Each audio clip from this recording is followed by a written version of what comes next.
Secrets is a rare breed in the modern era. A true digital polymath, the first I've ever spoken to. An engineer, a designer, an emulator guru, and a relentless coder with an insatiable drive to always learn.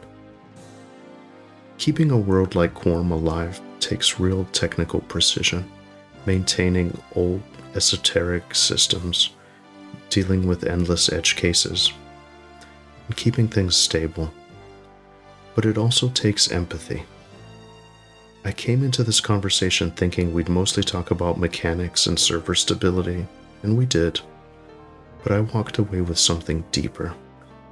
A better understanding of what it really means to preserve a piece of MMO history without a corporate machine behind you. I'm genuinely grateful for Secret's transparency, her perspective, and the work she pours into this space out of passion. I also want to highlight that I wasn't alone in this conversation. I was joined by my dear friend Classic EverQuest, who supported me throughout with some great technical questions. Classic is one of the most knowledgeable people that I know when it comes to EverQuest. I really appreciate his perspective, so thank you, Classic. Seriously. One quick note before we start. I had just upgraded my equipment. I was so excited to set up my mic. I didn't have time to fully dial everything in, so there might be some audio issues on my end. I apologize. I'm very sorry if that's annoying. I've since worked to minimize it as much as I can going forward, so thank you for bearing with me. Thank you all for being here. This is Back to the Golden Age, and here is my conversation with Secrets. Okay, sweet. Well, welcome everybody. My name is Slayheim, and today we're joined by Secrets and Classic EverQuest. How are you doing tonight? Doing pretty great. How about yourself? Doing great. I'm right in the midst of like this Arctic storm that's coming in North Carolina, so I'm just kind of prepared for that this weekend, just kind of hunkered down. But same thing in Philadelphia for me. Oh, nice. It's been kind of a interesting, time and premise for us. Basically, we're at the stage now where it's kind of like there is a storm. It's just how many inches are we getting? So yeah, it's crazy. And Classic, how are you doing? Doing great over here. Don't have the crazy, wonderful weather that California usually has. It's actually a rainstorm here right now as well. So joining you guys in the wacky weather. Other than that, great. Nice. Awesome. Nice. Well, thanks for having me. Yeah, no. Yeah, thanks for having me as well. This is awesome. This is awesome. Thank you so much for doing it. So yeah, for people that don't know, basically like, so who are you? What's your kind of MMO origin story? How did you kind of get into EverQuest, and what was so special about it to you that you're sort of playing it or kind of involved with it all this time, years later? Do you want to go first, Classic, or do you want me to go first? I'm going to let you go, and I'm kind of got to sit in on this and just absorb and be honored to be here and hear your story. Awesome. So I started MMOs at the ripe age of 9. It was about the year 2001. I think that it was either 9, 10, or 11, I believe. I started at just the ending of Velius. I had logged EverQuest for the first time after hearing about the game on the playground. A friend said, you can kill rats in the sewers and stuff. And I was like, oh, that sounds really cool. I want to go play this game. And I log in, and the first thing that I think is, this game sucks.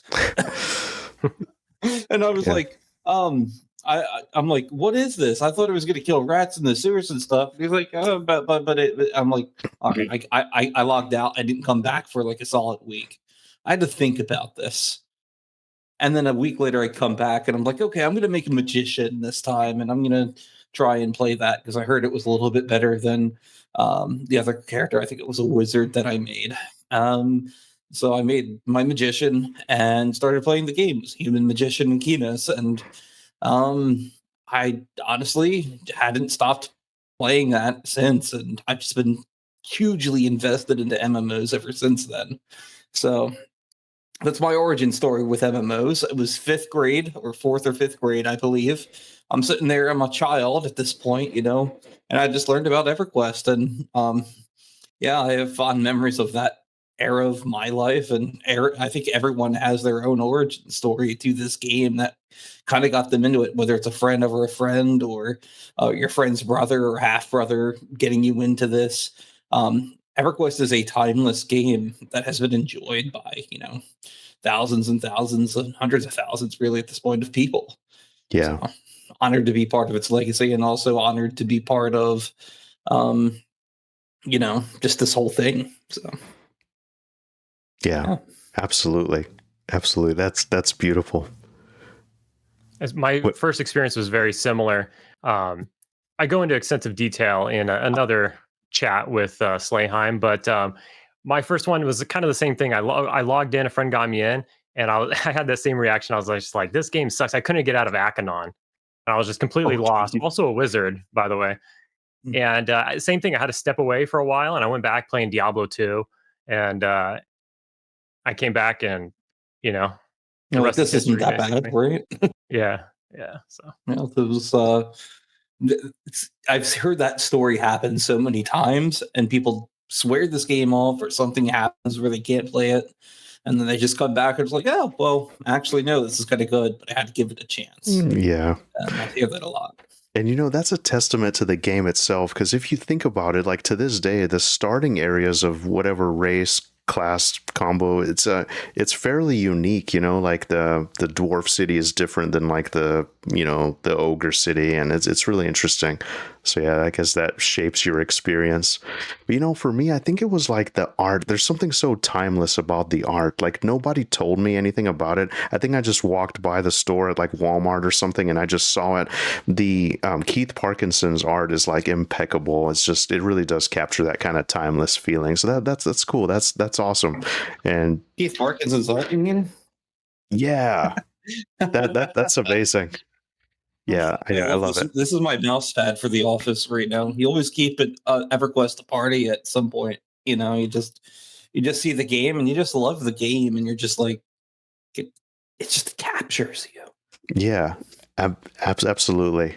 I was gonna ask you, so, you know, what keeps you personally anchored to just, like, classic MMO design philosophy in general? You know, it could be EverQuest or other stuff, but even when, you know, some people would call that kind of like inconvenient or punishing, but there's just something beautiful there. And yeah, what is that like?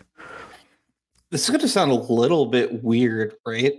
But I actually am not a huge fan of that punishing classic style of gameplay. I feel like as time went on, the EverQuest really had me thinking, if this was different, if that was different, just even slightly, what draws me to the game actually is the pursuit of core values that are specific to classic MMOs. That is grouping with your friends, getting together and doing things together. That is, you know, being able to experience the game at your own pace. And also, you also have a lot of old MMO philosophies, like, you know, just paying the subscription fee, buying a base game box set, and being able to experience a game for what it is, instead of being bombarded by, oh, you need to go get the deluxe edition or the epic edition of the game, and then you have to pay $25 for a mount, and then you have to pay this and that and that, and it's like you're just tossed in microtransactions after microtransactions in a lot of these games, to the point where you just kind of get to this point. And I think that there are two different ways to look at the classic MMO genre. It is one, which is what you're describing, which is the gameplay is harsh, unforgiving. You need to group with others to progress. And then there's also the second aspect of it, which is olden game design, which was not done intentionally, but still attracts people to this day. Look at old school RuneScape, for example. That is a game in which, if you play old school RuneScape, you're going to have a consistent across the board experience. There's not going to be a segment of the content that looks drastically different. There's not going to be a segment of the content that breaks the style of the game. There's not going to be a segment of the content where you feel like you need to pay to progress, but can experience up until this point for free. RuneScape makes it very simple. You log in, you play a free-to-play part of the game, you upgrade to membership, and then you just play the game. There isn't any RMT. I mean, there is from illegitimate sources, but you can't like pay to get the best stuff in the game.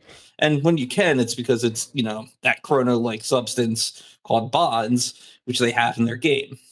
But generally, you can't buy XP boosts. You can't buy a new set of something. You have to actually earn your skills. You can't just outright buy your skills in old school RuneScape. You might be able to buy the materials to go AFK somewhere in a corner, but that's also leaning into the classic game design that players have grown to appreciate in RuneScape. And if it means that you can save a bit of time, you're balancing. There's a great video by Josh Strife Hayes that you should watch, which is free to play versus play to pay, and when does a game actually respect your time? That is why I love classic MMORPGs. That tosses that dichotomy out of the window, and you're able to just enjoy and have fun with a game, and being able to be in search of that fun the entire time you're playing it. There's no extra stress. You turn off any single thing going on outside in the world, and you enjoy that one aspect of that game that you enjoy so much, and you do that in such a high quantity. It's like getting an injection of something pleasurable. It's like you definitely just want to inject that classic game into your veins and just forget about everything else. And that's really what drove me to make Quarm as well. So, yeah. I got sick of being nickeled and dimed. I wanted to group with other people, and I wanted to just enjoy MMOs. So I wanted to enjoy a game. I wanted to have fun. I didn't want to have to worry about if it's going to be here tomorrow or if people are going to get burned out on the game. I wanted to see the game I wanted to see. And I wasn't alone, as it turns out. And that's really what the driving philosophy is. So, yeah. I'm happy you did that. So I'm enjoying it myself a lot. I noticed I've been watching your YouTube channel. I put it on background noise sometimes. Yeah. Thank you. Yeah, it's great. It's beautiful. Do you have anything classic? Well, we were talking about your beginnings with EQ and starting out. I was curious, in your initial run, like you said back in 2001, how far did you get into the game before you took like your first break from the game? Like, what expansion did you make it to? Before I took like an extended break, not like this game sucks and quit moment. Yeah. The extended break. I think I played the game consistently up until Dragons of Norath. Actually, I didn't really stop. I played in Gates of Discord and took a smaller break, but the first extended break that was like, no, I'm not going to play this anymore, it was actually in Dragons of Norath around the same time EQ2 came out. And I played EQ2, which I think is a mechanically insanely good game for up until about 2011 with the Sentinel's Fate and the Tears of Ishan expansion. And I thought that game was brilliant. I thought that, it had some of the best encounter design. It was soloable. It was approachable by new players. It had one of the most beautiful UIs, in my opinion. But EQ1 didn't have that for me at the time, and I felt like EQ1 abandoned me as a player. And then, Q around 2011, 2009 with P99 coming out, and I'm like, this is what I wanted. I mean, there's a whole thing to be said about EQ Classic should have provided that as well, but that never came out. And, P99 came out, and it was like, wow, this is exactly what I was missing. This is the feeling I wanted from this game. And obviously, I naturally gravitated towards that because it was like, oh, all this time I've been trying to find that. It's coming back. Wow, that's crazy. And then I saw the first day P99 launched. I don't think this is something that gets talked about enough. Emulators only had a few hundred people on in general. And when P99 launched, I think there was like 500 to 700 or 900 players online, like on the first day. Like, it was a substantial number. I think even the most popular server before that, Valentalon Zek, which was a PvP server, had 290, I think, maximum online. So when this thing came online and it just released, I was like, holy crap. All these people were waiting for this thing, and the rest was history. And it captured the hearts and minds of so many people. And I was like, I knew it was going to do that this entire time. So, yeah. I struggle to remember what year that was. That was like around 2010 sometime. 2009, 2010, late 2009, early 2010 is when P99 released. I'm fairly certain. Yeah, I quit right around the same time. Or my first extended break.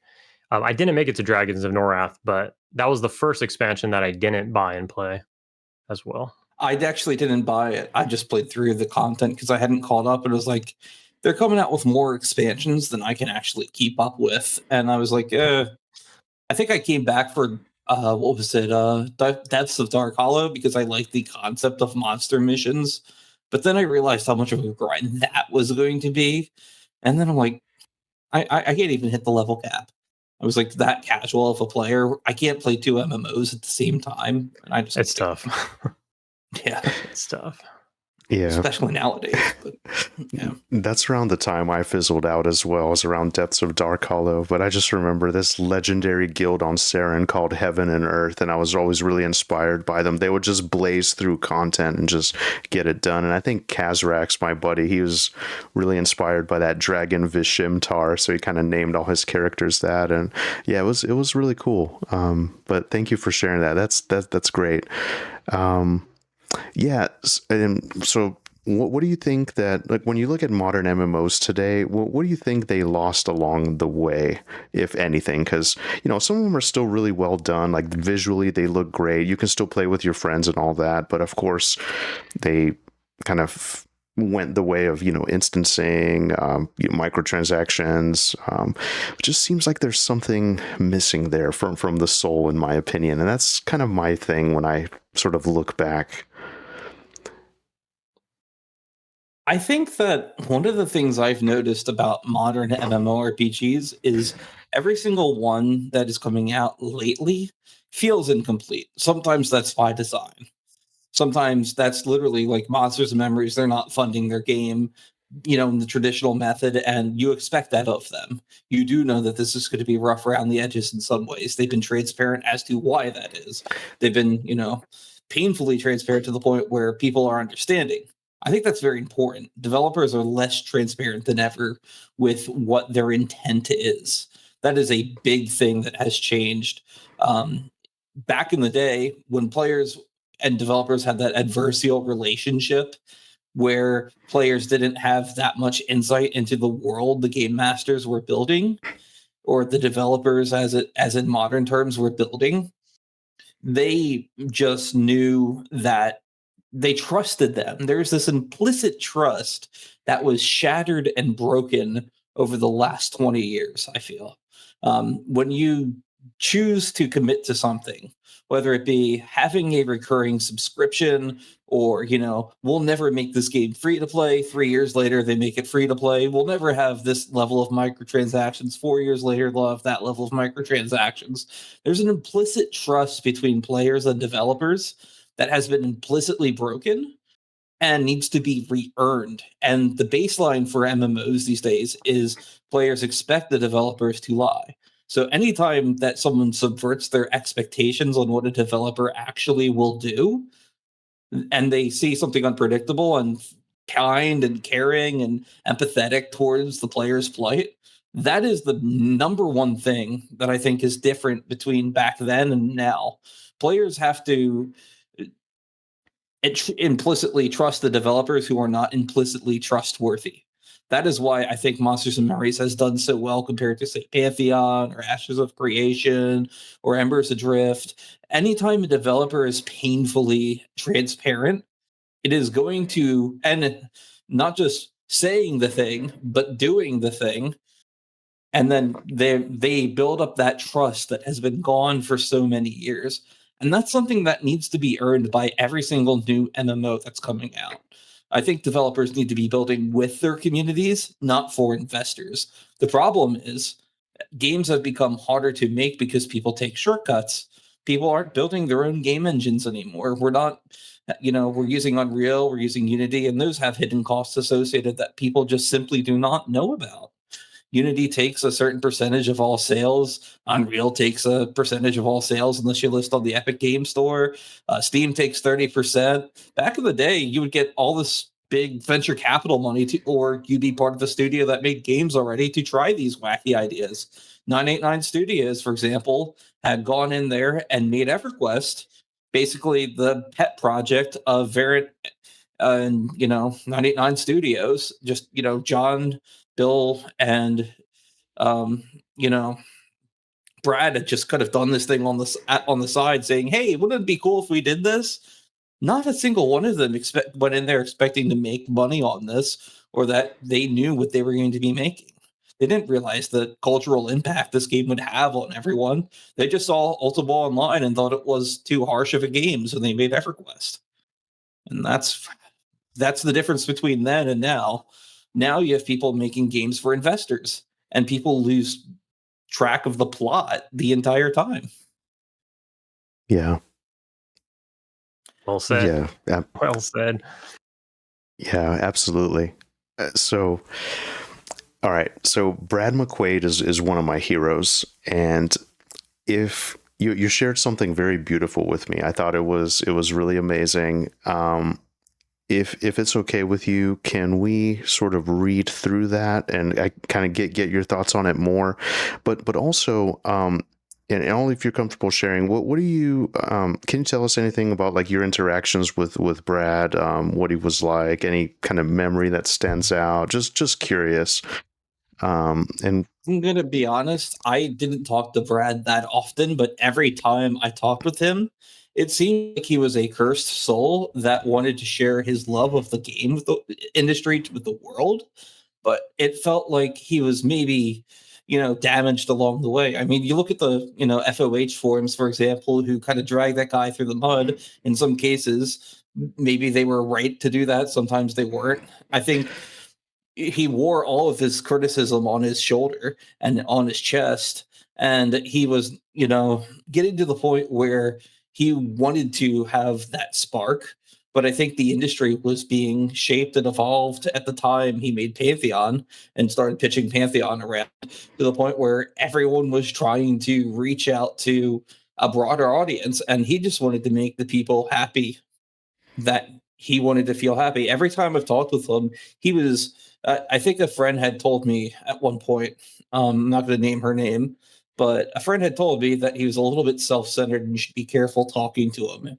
But looking back on it in hindsight, anyone who is proud of what they've made will be a little bit of an egotist and a narcissist.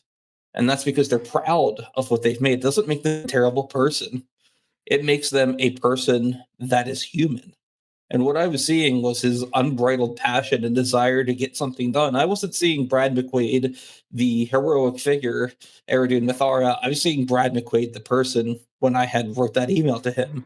And I think that he's one of the most kind and caring individuals. One of my favorite stories I've heard about Brad was through Eli Droth and I remember hearing about this.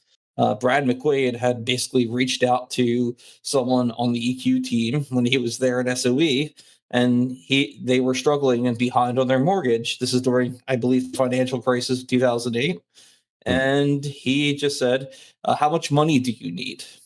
He was getting royalties at the time, and he had a bunch of money saved up. He says to the person, how much money do you need? He's like, I'll hand you a blank check. You write the amount you need. And they said, do you need anything back? He said, nope.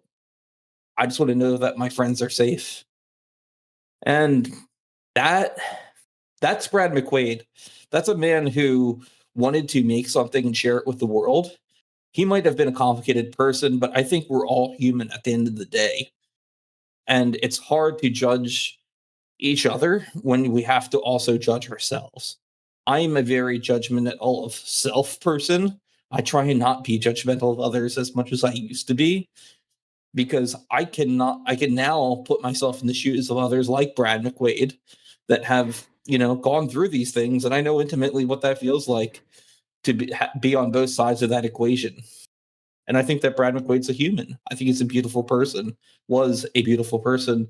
And I think that, I respect him too. That's why he's my hero as well. I think that because you hear the term cursed savant or idiot savant, sometimes people aren't always able to communicate as well as other people, or they might be, so passionate that they come off as arrogant or bad, like they're human. Everyone is human, and they need to kind of realize that. So yeah, that's how I see Brad McQuaid. That's my interactions with him. He's always seemed like a very intelligent person who doesn't always have the right people around. Yeah. Wow. That's beautiful. I love the insight. Yeah.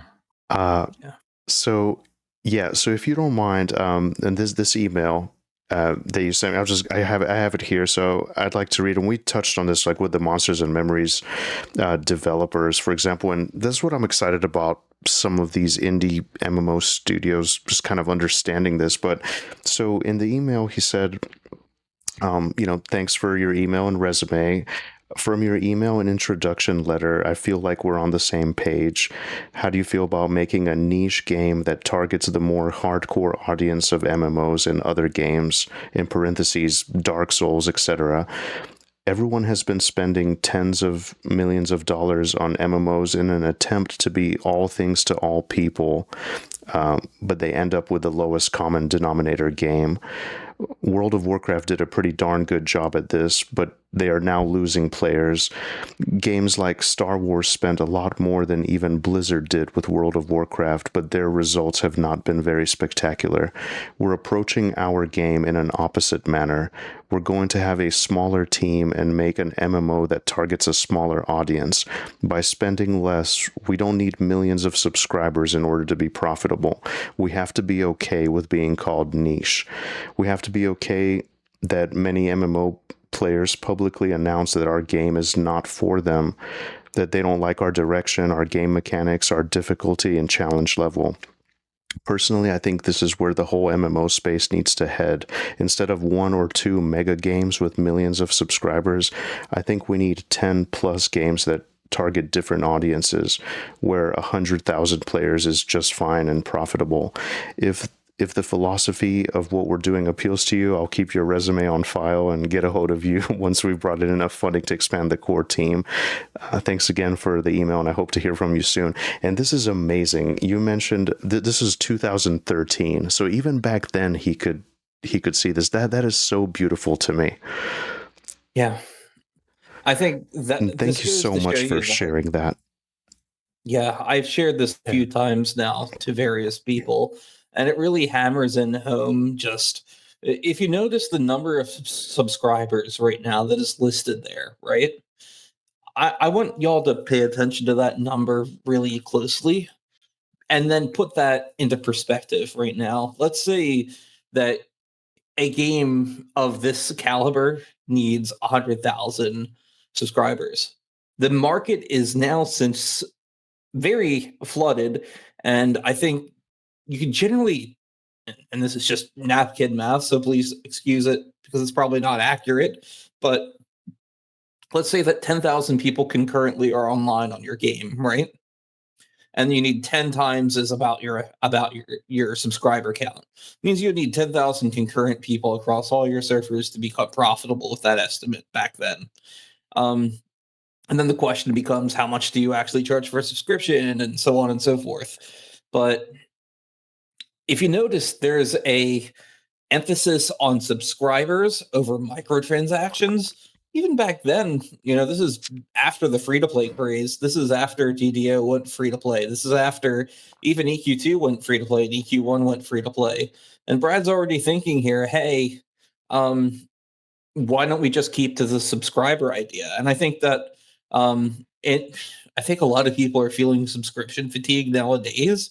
But if a game was quality and you got consistent updates and there's an expansion to look forward to every so often, I think that is the model that is preferred for a lot of people.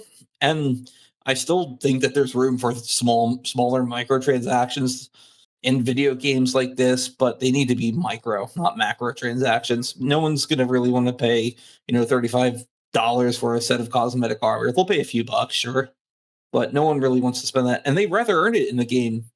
What good does a flaming sword do for you if you could just buy it outright? You want to be the paladin that earned that flaming sword. Yeah. And Brad saw all of this back then. He saw that, you only need subscribers. You only need this, this, and this. And you really got to boil down the genre to the very basics to understand that these people just want something fun. They don't want to be stressed about how much money is in their bank account or how much, chrono they can make per day. They don't really care about all. They just want to have fun. They want to sit down when they get home from work, grind for a few hours, go to sleep, wake up the next day, go to work, come home, grind for a few hours, maybe do a raid because there raids that night. That's all a lot of people these days have time for. If I could do that back when I was a teenager, you bet your butt I'd do that. And I think that's, that is one of the many niches that can coexist with each other. And as long as we're fine with, these games not having a ton of players each, especially now that the market's thinned out, or thickened out compared to what it used to be before, there are so many different games to play from. And if you only need X number of players to remain profitable, to remain successful, and you can service that niche extremely well, Brad knew back then, and there's a whole company that was made that was with that in the name and title, right? They're a cult of sorts, as so I've heard. And they've been able to do that. And then everyone should be not quite looking at that as the model, because everyone should have the creativity in their bodies to be able to make more than that. That's one niche. The niche worlds doesn't mean that everyone has to copy what these guys are doing. They have to find their niche. There are different ways in which you could make a game. And if we're only looking at, one type of classic MMO, what about the other 9 niches that haven't been filled yet? And that's kind of where, I look at it and say, there's room for Pantheon, there's room for a Julian, there's room for another classic MMO, because if you only need this many people and you're servicing something quite accurately to a smaller group of people and you can still remain profitable, then why not do it? And really, that's what this is all about. That's what Brad said. And independent of Brad, that's just good business practice. If you know that there's an untapped market of customers out there and you want to tap into that market of customers and you have an idea that these people would like because you would also like this idea, that is what you need to do. That is what you need to chase. And if you know you're not alone in that target, the people that are responsible that will be able to put together that game will flock to you. They won't, it's interesting to look at the games industry right now and how people get hired, because every single MMO, with a few exceptions, has passionate people that love the game they're working on, but God forbid they would let people go on certain teams that have been integral to making something. Just in a hatch drop notice, the games industry has been decimated over the last 5 years. And we've seen studios close. We've seen people who, are dedicated to the products they're making get laid off because they see it, and the people employing them see it as a business venture instead of something like a D&D campaign they're sharing with the world. And in the case of MMOs, with a lot of people in the world. And that's just not right. How is someone supposed to get excited about going to work when the threat of their job is hovered over their head every day? That's how you get only a half passion in each project. Anyway, that's a long rant, but that had to be said. No, that's absolutely beautiful. Yeah. Oh, I can't wait to get to the monsters and memory stuff. But so just curious, like, so at what point did you shift from being a player of a game to wanting to sort of build things, run things, develop systems behind the scenes? Did something sort of click for you as you were playing it, or I don't know, did you realize it at some point, or have you always just been kind of interested on this career path, sort of? I think that it was more so the fact that the game itself kind of always appealed to me, the game of EverQuest and the MMO genre. That's why, and to be clear, I don't think I've ever stopped being a player.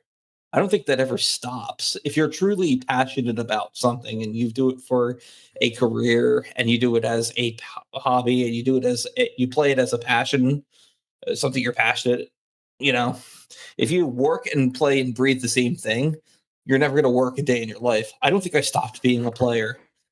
I think instead I've kind of just realized that in order to get what I want out of the genre, I kind of had to go in search of what skills were necessary to continue that enjoyment. When the game stopped being fun for me in 2003, 2004 with Omens of War into Dragons of Noreth, I started looking into the emulator because I'm like, oh, you can get that cool looking UI that they used to have, or before they removed the ability to use the Stone UI, and you can go use that if you go to this emulator. And then not only that, but then I realized that, oh, you can customize this world. I remember Winter's War coming out for the first time, and that was interesting. And then, things happened with that, and it was gone. And then I remember just being enamored by the idea that you could kind of create a world within a world, so long as you adhered to the social contract here. You just had to be a fan of the game. You had to not profit off of the thing. You didn't distribute the client. I remember back in the day, 2004, 2005, there were people like, don't use the back patch. I'm like, what's the back patch? And you couldn't use the back patch because it was illegal to distribute. And I was like, why? And they're like, that's wares. And I was like, what's wares? And then I realized right soon after that meant illegal things.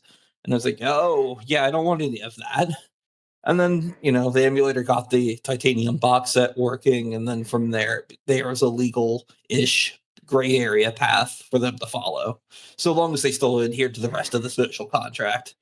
And then I realized, oh, hold on. Now we have a way to bring back what I loved. And I didn't have enough skills at that point to bring back what I loved. So I kept practicing and learning, and then I kind of drifted off at some point after, and then P99 came out. I did some things for that, and then I found the EverQuest for Macintosh server. We'll get into that. I think you were going to mention that later at some point, but yeah, there was just so much that I wanted to learn in order to, in service of a goal or objective of bringing back the fun or the days in which I had fun with the game. And I realized this was an uphill battle. That's why I've dedicated more than half of my life to the preservation of this game and this project. It's because I wanted to see this. So that's why I got into server administration. That's why I learned software engineering. I didn't even realize it was software engineering. There's a metaphor I like to use, which is like you're climbing up a mountain and you get about halfway and you feel like you haven't learned anything. You haven't, climbed that mountain up all the way, but you find a little cliff edge that's a little bit of a respite, right? And you're sitting there and you look back out at the peak of the mountain. You look out into the distance and you look out at all the villages and all the towns when you're halfway up the mountain, and you realize, holy shit, I climbed a mountain. Yeah. And I'm like, that is what learning these skills did for me. I'm like, I didn't realize these were actual, logistical and business skills I could learn until I was up halfway at that mountain. Now I'm probably a little bit closer up to here, but when I looked back, I realized, oh, I could probably turn this into a career with all I know. I don't have to just do this for, this preservation idea I had as a kid into my adulthood. I could do this as a career, not the not the emulator, but if I, people would want these skills I have. So I made the right friends and I contacted the right people, and it was a freak accident that I got my first games industry job, which later led to me being an engineer. So I learned the skills in service of preservation of this game because I wanted to preserve the game and the things I enjoyed about it. Now that you've seen both sides of the coin, the player and the dev and engineering and all that you're into now, is there anything you could share with us? Like, since you've been on the development side, has that changed your mind, or do you see anything differently now that you're on that side that maybe you saw one way when you were strictly a player? As a player, I thought the world was wondrous. I thought people were interesting and enigmas and, convoluted people that just had small bit of problems, and they would share them with the world through the video game and use it as a form of healing. I still believe it's a form of healing. I still believe that people do this. But after becoming a developer professionally, my first games industry job was being a customer support agent.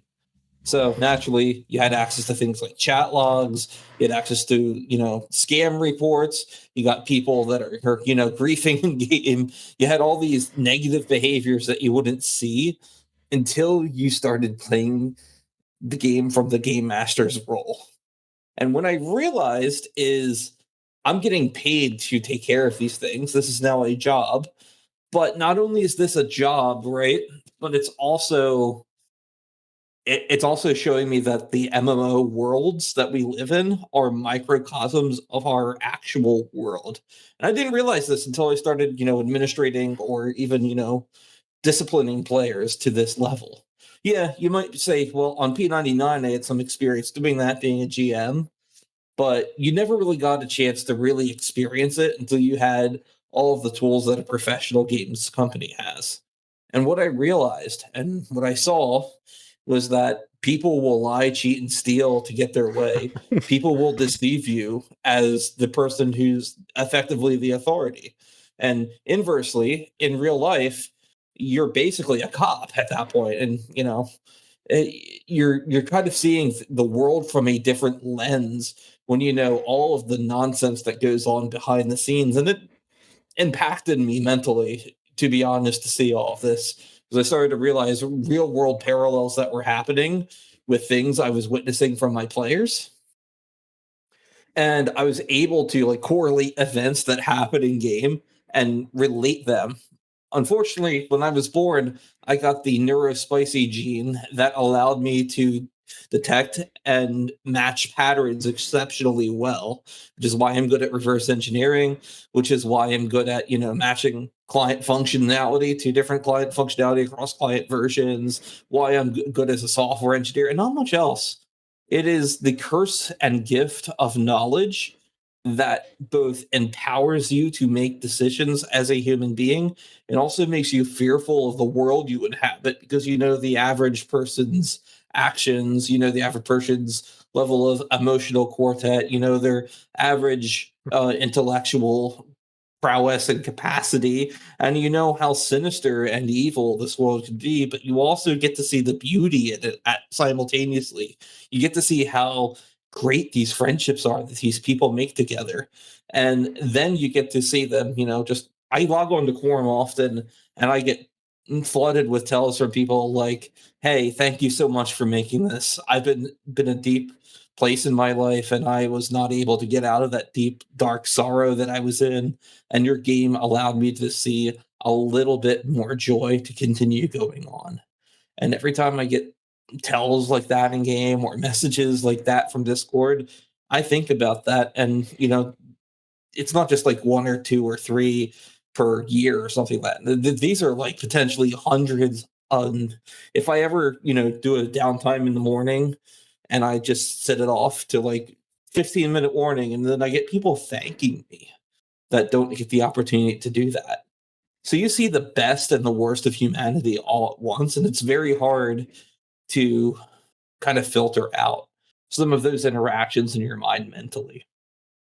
But at the end of the day, I just wish I could unsee some things, but I'm also glad to see other things. Hope that answers your question. Yeah. Thank you for that.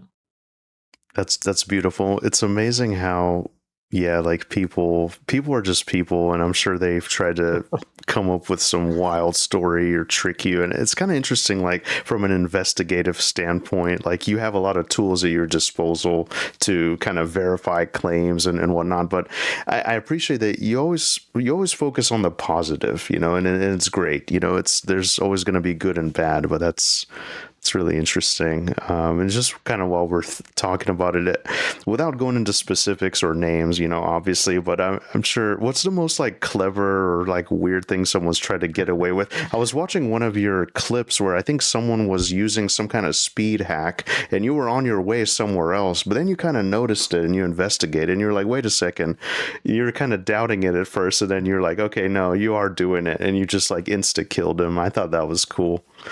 And he got banned right after. So funny thing enough, that guy privately messages me the next day and says, "Wow, I can't believe you figured that out, smiley face. I could do a lot worse to your server. And you banned me for just using Spirit of Wolf."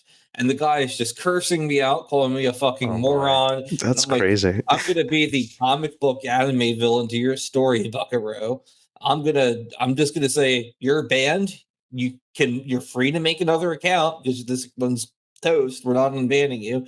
And he's like, if you unban me, I'll tell you how these things are done. And I'm like, I don't need that. What would I gain by doing that? Information that I could find out and model over time myself. The guy made a cheat program which effectively reads and writes memory. He made it in Cheat Engine, which is fine. It's just a cheat engine table that he compiled together and then sells online. And I'm like, okay, cool. But then I looked into it a little bit deeper, and he doesn't even make the modifications to his trainer himself. He just trial and errors it. I'm like, I can do that. And I've already trialed and error, for the last 23 years at that point. And I'm like, well, dude, I've already fixed all of these, and you can see a creature on the map. Congratulations. Way to go. I'm like, he's like, yeah, but I can use my bank from anywhere. I'm like, have you tried to do it? And he's like, yeah, I can do it from anywhere. But I'm like, have you actually checked to see if it saves after you zone? And he's like, no. I'm like, yeah, I let it update on the client side. And then when you zone, it doesn't actually save because it was never there on the server. He's like, oh, you can do that? And I'm like, yes, I can do that. I've known this because I used to do the thing you were doing. And I'm like, oh, this guy is, and you see the worst of humanity that way, but you also see the best of humanity. Like I said, but that guy in particular did all of this. And I'm like, this is what I'm saying. This is the kind of things that on an individual level make an impact, but not to the point where it stresses you out. Because you just have to kind of laugh at the ridiculousness of the situation sometimes. You ban someone for breaking the rules, which everyone knows it's against the rules. You make it very clear. You're live streaming while this person is doing this, and you happen to be happenstance next to this person, and then they make you into public enemy number one when you get rid of them for breaking the rules. And I'm like, yeah, well. So, yeah. Kind of reminds me of voluntary PvP sometimes. A little parallel there. Yeah. Yeah. How are we doing on time? Is it everyone's good? Okay, cool. We can, I don't know why I have this here at this point, because I'd love to. Okay, well, so I was watching Nick Hotz. Not to take a hard segue into this, because sorry if I'm jumping around here, trying to kind of keep a good flow, but yeah, Nick Hotz is amazing. So, and he mentioned, and I'm just kind of paraphrasing, but he basically mentioned that you in a way had a part in sort of introducing some people together kind of in that group, and that all became connected to Monsters of Memory. So in a kind of like a weird way, we sort of have you to thank for some of those connections. So maybe in a way you kind of help to make Monsters and Memories happen. And can you elaborate on that story there? Are you familiar with the show Pawn Stars? Yeah. Yes. I'm basically the guy that knows a guy. That's right. So Sean's like, "Do you know anyone that can help me build this?" I'm like, "Yeah, I know a guy." Yeah, I see Ali making his own, game in the emulator Discord. That's not All right, EverQuest. I'm Ali. like, why don't you just go work with these guys who want to make this? And I introduced them to Sean, and then Nick Hotz was also there. Nick Hotz was in my Twitch chat a lot. I'm like, this guy's got project manager QA experience. Why don't you give him a shot to get this going? And I introduced them to Sean, and they connected. They're like, I'm like, Nick was working on, I think it was the Mortal Kombat game at the time. I'm like, why don't you just take your shot here and just tell them what you can do? And they connected. I didn't really know what happened beyond that, but those guys are incredible. I introduced those three together, and they just went on to make some crazy stuff together. And they still contact me. I'm still friends with Ali. I'm still friends with Nick. We don't talk as frequently as they used to because they're making their own game right now, and I don't want to bug them. And I'm also busy with my own stuff right now. But it's kind of like that's all it takes sometimes. It's just introducing people. Isn't that really what the spirit of classic MMOs is anyway? Introducing someone to a group, getting to chat a little bit and realizing you have a lot in common, even though I've literally never met anyone like that before, and you live 500 miles across the world or something like that. That's what classic MMOs are about to me. I think that's why I love EverQuest so much. How many friendships, marriages, partnerships, businesses have been started and formed over this game, just in general. It's the great equalizer in a society that seems inherently hostile to each other. EverQuest gives you a place to be happy. Classic MMOs give you a chance to make your D&D or TTRPG fantasy just come true. And in a lot of ways, that translates into real life. Like I said, video games are a microcosm of reality when it comes to MMOs. And this is just like someone, I invited Nick and Allie to the party. They liked the guy I was grouping with, and they hit it off, and now they're grouped together. Now they're in the same guild. They're in the same cult together. So right, this is on a TLP, right? I think I heard about no. this is on a TLP. No, this is on Discord. Look, this is on Discord. That's amazing. Say this out loud as well. One of the jobs I got back in 2021 after being laid off from a company, I PM'd the CEO of a games company. If you can believe that. Hold on, I got to turn off my alarm. Whoops. It's my bed alarm. I PM'd the CEO of a games company. And I said, hey, I was just laid off from this other job. I've noticed you've been struggling with this project. Do you want me to come join it? Here's my base salary. I can work for 25% of this just to try it out. And then I got hired. And that job lasted for like 3 years. So you can say that I got a job through Discord at that point, just because I love the game. Just because you love a game, you love a genre, you love something or another, you find out weird things. The job I have before my current one, I was playing Project Quarm. I was between jobs, if people remember, for 5 months, and I was running out of funds. And then this guy comes up to me and says, hey, you always try working for a company, and I've heard this before, right? Like, you should try and apply for this, and then you apply and you get instantly rejected, or it's for an unrelated industry. But this one, I did it. I had one interview, and then they hired me after that one interview, and I was like, and that was a PQ player that recommended me. I later became that guy's boss, which is kind of funny, but yeah, it's just amazing how sometimes all it takes is one small conversation to change someone's life. Yeah. And I think about that a lot. Yeah, I love that. It's true. Sometimes I get kind of shy. I don't open up so much, but sometimes when you just make that first initial thing, and that's what these games kind of do for me too. It's like, hey, the world is difficult. Why don't we group up? And yeah, it's nice. It's a beautiful thing for sure. Isn't that what I just did? I said to Nick and Allie, the world is pretty cool. I need some help leveling. Do you guys want to go join this group? And they're like, yeah, sure, that seems like a good spot. You can take my spot in this party. Now they're making M&M. So I mean, like, that isn't that a real world parallel in and of itself? Yeah. By introducing people to each other. That's what these games are about, man. It really is. Yeah, that's really cool. I love it. So, all right. Classic, do you have anything there? No. No, we can move on. Sorry if this seems like we're kind of jumping around, because we'll get back to Monsters and Memories, but for like running a server, sort of realities that the average people sort of don't see, do you have anything that some players assume is like simple, maybe like an easy fix, but it's actually kind of extremely difficult behind the scenes? And also the inverse of that, is there something that players assume is hard but it's easy, I suppose, when running a server, or I guess from like an engineering standpoint? People think that these servers for the emulator cost like a fortune to run. They don't.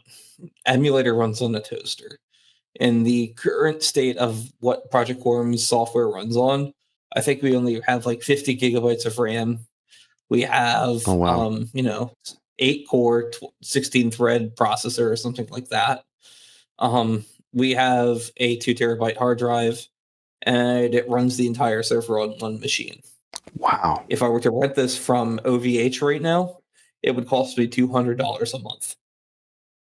That's it. So think about that first off. Then second, the inverse of that is people do not think of this game as something that, it takes a small amount of money to run. They do. But the inverse of that is to actually find people who are qualified to be game masters, that are qualified to be trustworthy. I think people forget that the dichotomy of this whole emulation scene versus a professional product is that you are motivated by several different things. Some people are motivated by money. I'm not. I don't think that's going to be a motivator for me anytime soon. I'm motivated by passion. Some people are just doing this for passion. Some people are doing this for recognition. Some people are doing this for like fame. And sometimes they do it for a combination of 1, 2, or 3, or all 3. Rarely do you see people do this for passion, except for this community. If you look at the World of Warcraft private server community, those people are just straight up putting in cash shops in their game. They're not even disguising it as donations anymore. They're just straight up selling items to players. And I think that's kind of gross. That's ripping off Blizzard. That's ripping off, and players are like, oh, but it helps support the server costs. I'm like, I know how much this stuff takes to run. And even servers like Homecoming on City of Heroes, which got an official license and NCSoft's blessing, are very transparent about where that money is going and how much of it is used and for what purpose. Same with SWG Legends and all these other private servers or emulated servers, right? They're very transparent about it. They tell you exactly where that's going. I've had to actively reject money from Project Quarm because I don't feel it's gross to me. Why would I want that when I don't even want microtransactions in the games I play? Like, it's kind of scary, isn't it? To think that there are people motivated by that exist in our community, and they will disguise it in whatever way that they need to get around it. So I'm thinking of I'm thinking of that, and people are like, how do you get people who are trustworthy on top of all of those other traits, right? If they're motivated by something that's inherently compromising morally, how do they find trustworthy people among them? If someone's motivated by money, they might, in a position of a customer support representative, summon mana stones. P99 had this problem before. They had to get rid of customer support agents because, they're taking money in from third-party websites and selling, mana stones, fungi tunics. There's a whole famous incident where this all happened. And you know what the solution was to fix that? Was to fire the person. But is that going to retain the reputational hit? Is that going to repair any reputation from that? No, and people still talk about it years later. That's why you have to be very careful in who you bring on. And even when you're the most careful that you could ever be, you're going to have someone make a bad judgment call because we're all human. Or you're Yeah. going to be in a bad mood one day and you make some sort of decision that's massively impactful towards your own perception. Even if you were innocuous and did not want to, cause harm, you're still going to end up causing harm somewhere along the way. And managing that, and then managing the opinions of millions or hundreds or thousands of players, depending on the scope, is a daunting task that takes delicate care that players just assume that everyone has inherently. But when they are placed in the same position, any player, any person who volunteers their time, that dichotomy becomes complicated, thick, and people don't realize that. Wow. Yeah. Yeah, money's a funny thing. Like, I think there's a lot of people out there who want the microtransactions or who want to donate because they want their devs to be able to work on the game full time, so they don't have to have their day job or whatever. But I think it needs to be a passion project, because even money in the background, although something may start as a passion project and then somehow money gets involved or whatever, it'll creep in, right? It'll start to like dictate decisions being made and directions the game might be going, or the server, or whatever have you. And and I think that it's important to note that in those situations, that is really what separates people who are doing this for passion versus people who are doing this that are either swayed by money or had intentions to do this for money from the get-go. And that scares the out of me every time I go ahead and wake up every morning. Because if you're in a community and there's a social contract where these things are involved, you could wake up tomorrow and then someone's breaking that social contract and it puts everyone in danger. I think everyone here knows what I'm referencing. And that sucks. It's like the Force. That just sucks. You gotta resist the dark side. You do. And I think that some people are more capable than others for that. And it's sad, but it's also something that's not really talked about to that extent. And then imagine you're someone like me who knows how much these things cost, and people are like, oh, but I want to pay people full time to work on this. Then go make your own game where you can pay people full time to work on this. Don't profit off of someone else's game. And people are like, oh, but it's a donation for your time. You only get cosmetic items. I'm like, isn't that... It's like you can only do. So you're giving someone money in exchange for something in a game, which is a transaction, right? What do we call that when someone is hands over money for something in return? But they're like, oh, but it's a promise. You might not actually get it. I'm like, that's actually worse if you think about it. If I lend you $5 and you might give me something in return for it. And it's like, how is that any better? That actually makes it worse. That's called gambling at that point. Is that not gambling, where you put in $5 into a slot machine and maybe you'll get something if the machine is, feeling lucky to give you 3 sevens at the same time? And that's somehow worse. It hurts me. And then on top of that, you have the people like me who are doing this for passion because they love the game. And then on top of that, you're like, this is hurting all of us. Why don't you stop? Yeah. It just hurts. No, it's interesting. You just made me think of something very interesting. So see, now we're in a world where, you can just ping the devs on Discord or whatever. And I always say this too, even in real life, like whenever you have something or you're working on something, like you have the vision for it. It's your passion and it's your thing. Nobody understands it like you do exactly. There might be someone with the best intentions, but like you said, bad judgment call, whatever. It's kind of, I'm noticing this a lot in like indie MMO projects where players get kind of, they get so, and I'm not even sure if this is a question, this is just an observation, but like they just get so into it, like Monsters and Memories or Pantheon or whatever. And it's like, hey, like I have this idea. Why don't you put this or include this in the game? Or maybe this class balance thing should be like this. And then when the devs kind of filter out that feedback or don't necessarily go for it, they get like kind of so upset, like, oh, they didn't listen to me. The devs, they didn't respect me. And, this game sucks or whatever. It's just, Anyway, it's I mean, I'm guilty of that too. I mean, one of the reasons why I didn't check out Monsters and Memories early on is because I gave feedback about merchants, and I felt like it didn't. Even though I recommended the people to work on the project and everything, oh, I'm like, okay, but why can't I sell the items to that merchant? yeah, They wanted this specific mechanic. that's frustrating. Yeah, It's frustrating to the players, and I'm like, well, if your players are frustrated by it, but here's the thing, and I had to think about this. If I was making a game and someone lambasted my design and they said, hey, we want it to be this way because we think this is the way that people actually utilize it and they might grow to like it, then I'd stick with that design. You know why?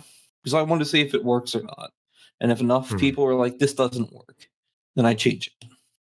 But I'd have to play it. I'd have to sit there and say, hey, this is actually really cool. Maybe we should do more of this. And I'd think about that.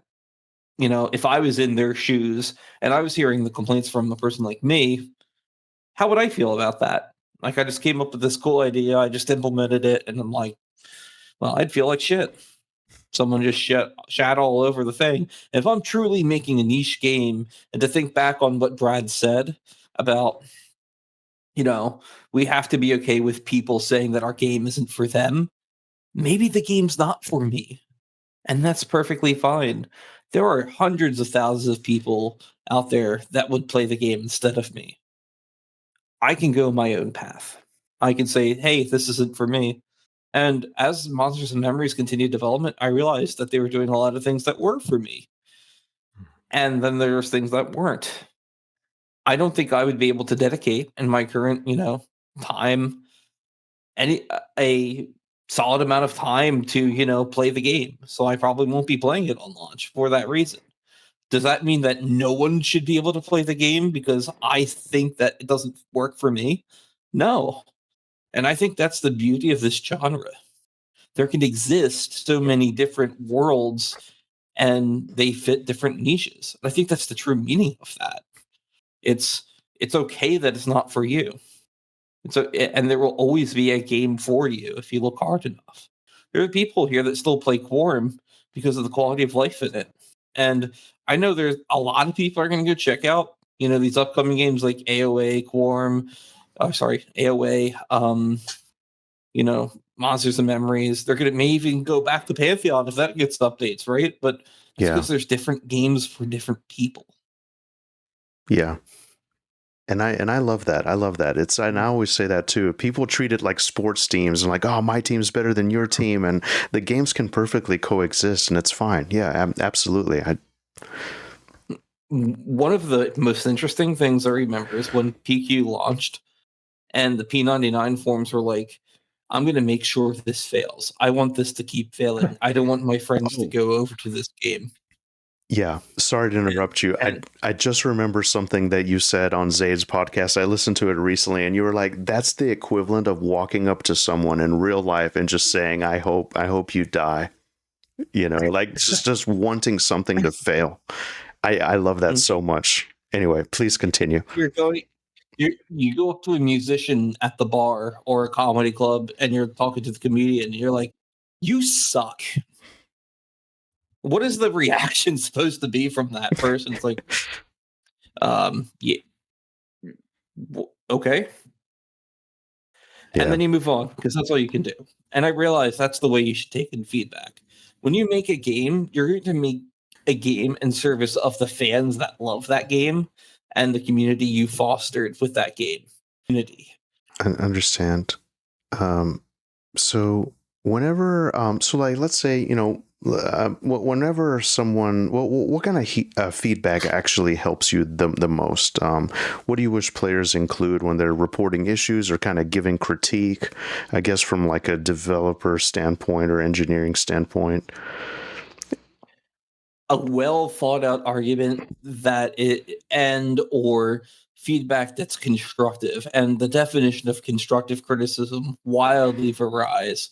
Someone could write the most eloquent constructive criticism though, and it will conflict with your design, and you got to gently say no to people. and they have to accept that answer. I've gotten better at this over the years, but instead of explaining my reasoning, I just say no. And the reason I just say no is no matter what you say, you're either going to get in an argument with the person on Discord, you're going to make your point look weaker, which for some things you're not sure about, you might want to, but knowing the different choices you can make in this in response to feedback is one of the most powerful skills you can learn as a designer. If someone goes in there and says something that is glaringly obvious to me as a developer, I'm going to strongly consider it. Why would I not? But if it's just like, this sucks, okay, why does this suck? I don't know. It just doesn't feel right. Yeah. Sometimes you'll have people that actually provide feedback like that, though, and because you were already on the fence whether this is a good thing to do or not, you'll make that change. And you'll make that change because you thought it sucked inherently. And you're like, I need justification for this thing not working out the way that I intended. So I think taking risks and being bold and move fast, break stuff is kind of a good way to do development. Because the counterance to this is you make changes to the game, people are going to assume that that change you've made to the game is utterly permanent. If you make a change to a spell or ranger bows or something like that, and you stay adamant on something, they think that this is a final decision, no matter what you do. So how do you fix that? You don't. You tank it. You developers are the best tanks in the world, and I salute y'all. Thank you. Nice. All right, and so, so in your opinion, what impresses you the most about other emulated projects or classic MMO community projects that try to preserve a world over time? What? Sorry, was that you were cutting out? What impresses you the most? Impresses me. I think it's just the perseverance of fans. I mean, let's look at the Stop Killing Games initiative. This is a very wonderful initiative, right? I think that it always impresses me what lengths fans will go to see their games continue on. I like to see. There's a very important thing to mention here about this, which is if someone loves the game so much that they want to preserve it, that should be a compliment to a developer in and of itself. The only time that changes is when you charge for it, and then it becomes something else. That is a quote, by the way, from John Smedley, who wrote that in a 10-ton Hammer article years and years ago about P99. So as long as you're a fan and you're not charging for the game and you're not taking in more than you need for the game, I think that, you're doing a preservation service to the world.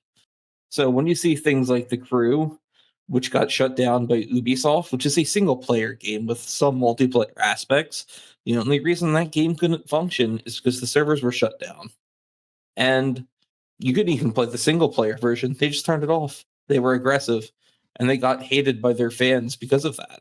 And it spawned a whole initiative, which in return basically caused an entire movement that became very popular in the European Union to try and save games. And they keep hitting roadblocks, but if you think about it, though, that was spawned out of a love for the games that are being developed by developers. And developers should definitely consider that a compliment. Now, if you're a publisher and you're trying to maintain the rights to something that's currently still alive or you own the rights to, you still need to protect it. And that's an interesting prospect, right? Because you want to shut it down and say, 20 years from now, I'm going to bring this back. I want to make a remastered version of this game in my portfolio. Well, you shouldn't have shut the servers down then, for one. And then for two, I think developers just should embrace these true fan efforts, not like,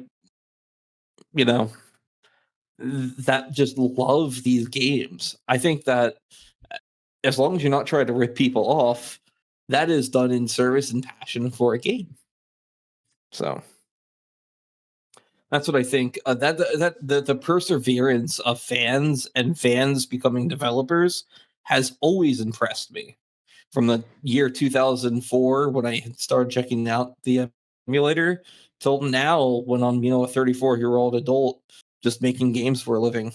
I think that's always impressed me. I think that the amount of knowledge required to do that is impressive in and of itself. How many people in this call right now could say they have the knowledge to do that? I'm not even sure. Yeah. I'm not, I'm not sure that I can even say I fully possess the knowledge to do that for every single game on the planet. Because I don't know the frameworks, I don't know the libraries they use. I didn't spend the time reverse engineering that. Sure, it's a skill and you can figure it out with time, but the fact that they sat there and did it is a testament to the human spirit and the search for enjoyment in games. So I see it. I love that.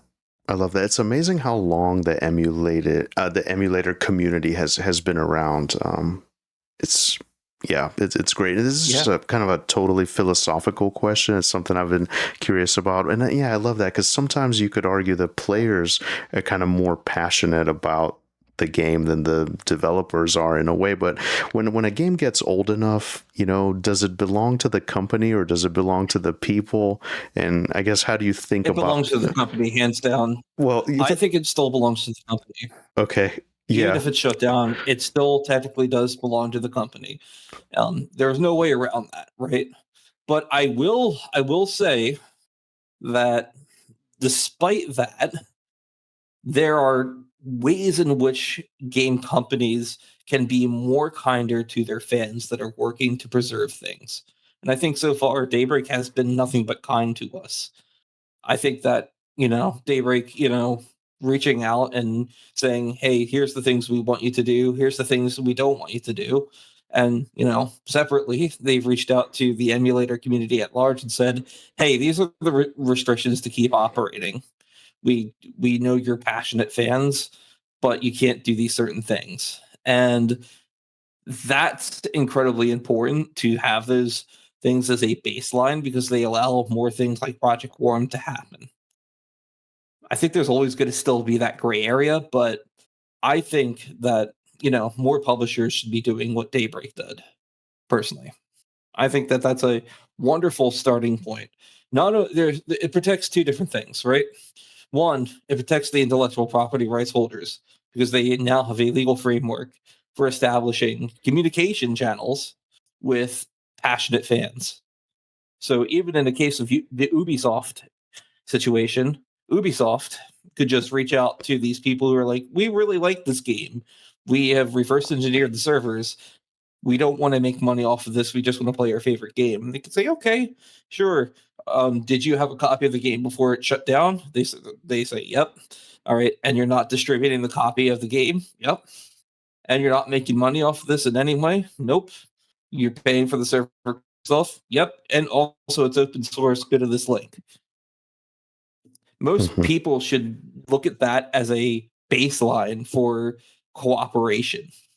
I think that there needs to be some guardrails on this stuff. And that's only because the guardrails are necessitated by the social contract being broken. So just to be very clear, my stance on this is that, and that's pretty much what it is. Why was it so not a problem until now? I still think that the game still belongs to the company that owns it until it doesn't own it anymore. Because that's been the social contract as long as I've been young. And that hasn't changed. As, Smedley said, it only becomes something else when you start charging for it. And, that's how I feel. Yeah. No, it's beautiful. And I love that you understand like the business side of it, the legal side of it too, on that level. Classic, did you have anything there? Not on that specifically, no. I agree, though. I agree with that for sure. I guess, in my mind, I was just wondering, 500 years from now, we just kind of come out into the ruins. I don't know. It's interesting, like from over the length of like a really, really long time. It's just weird curiosity.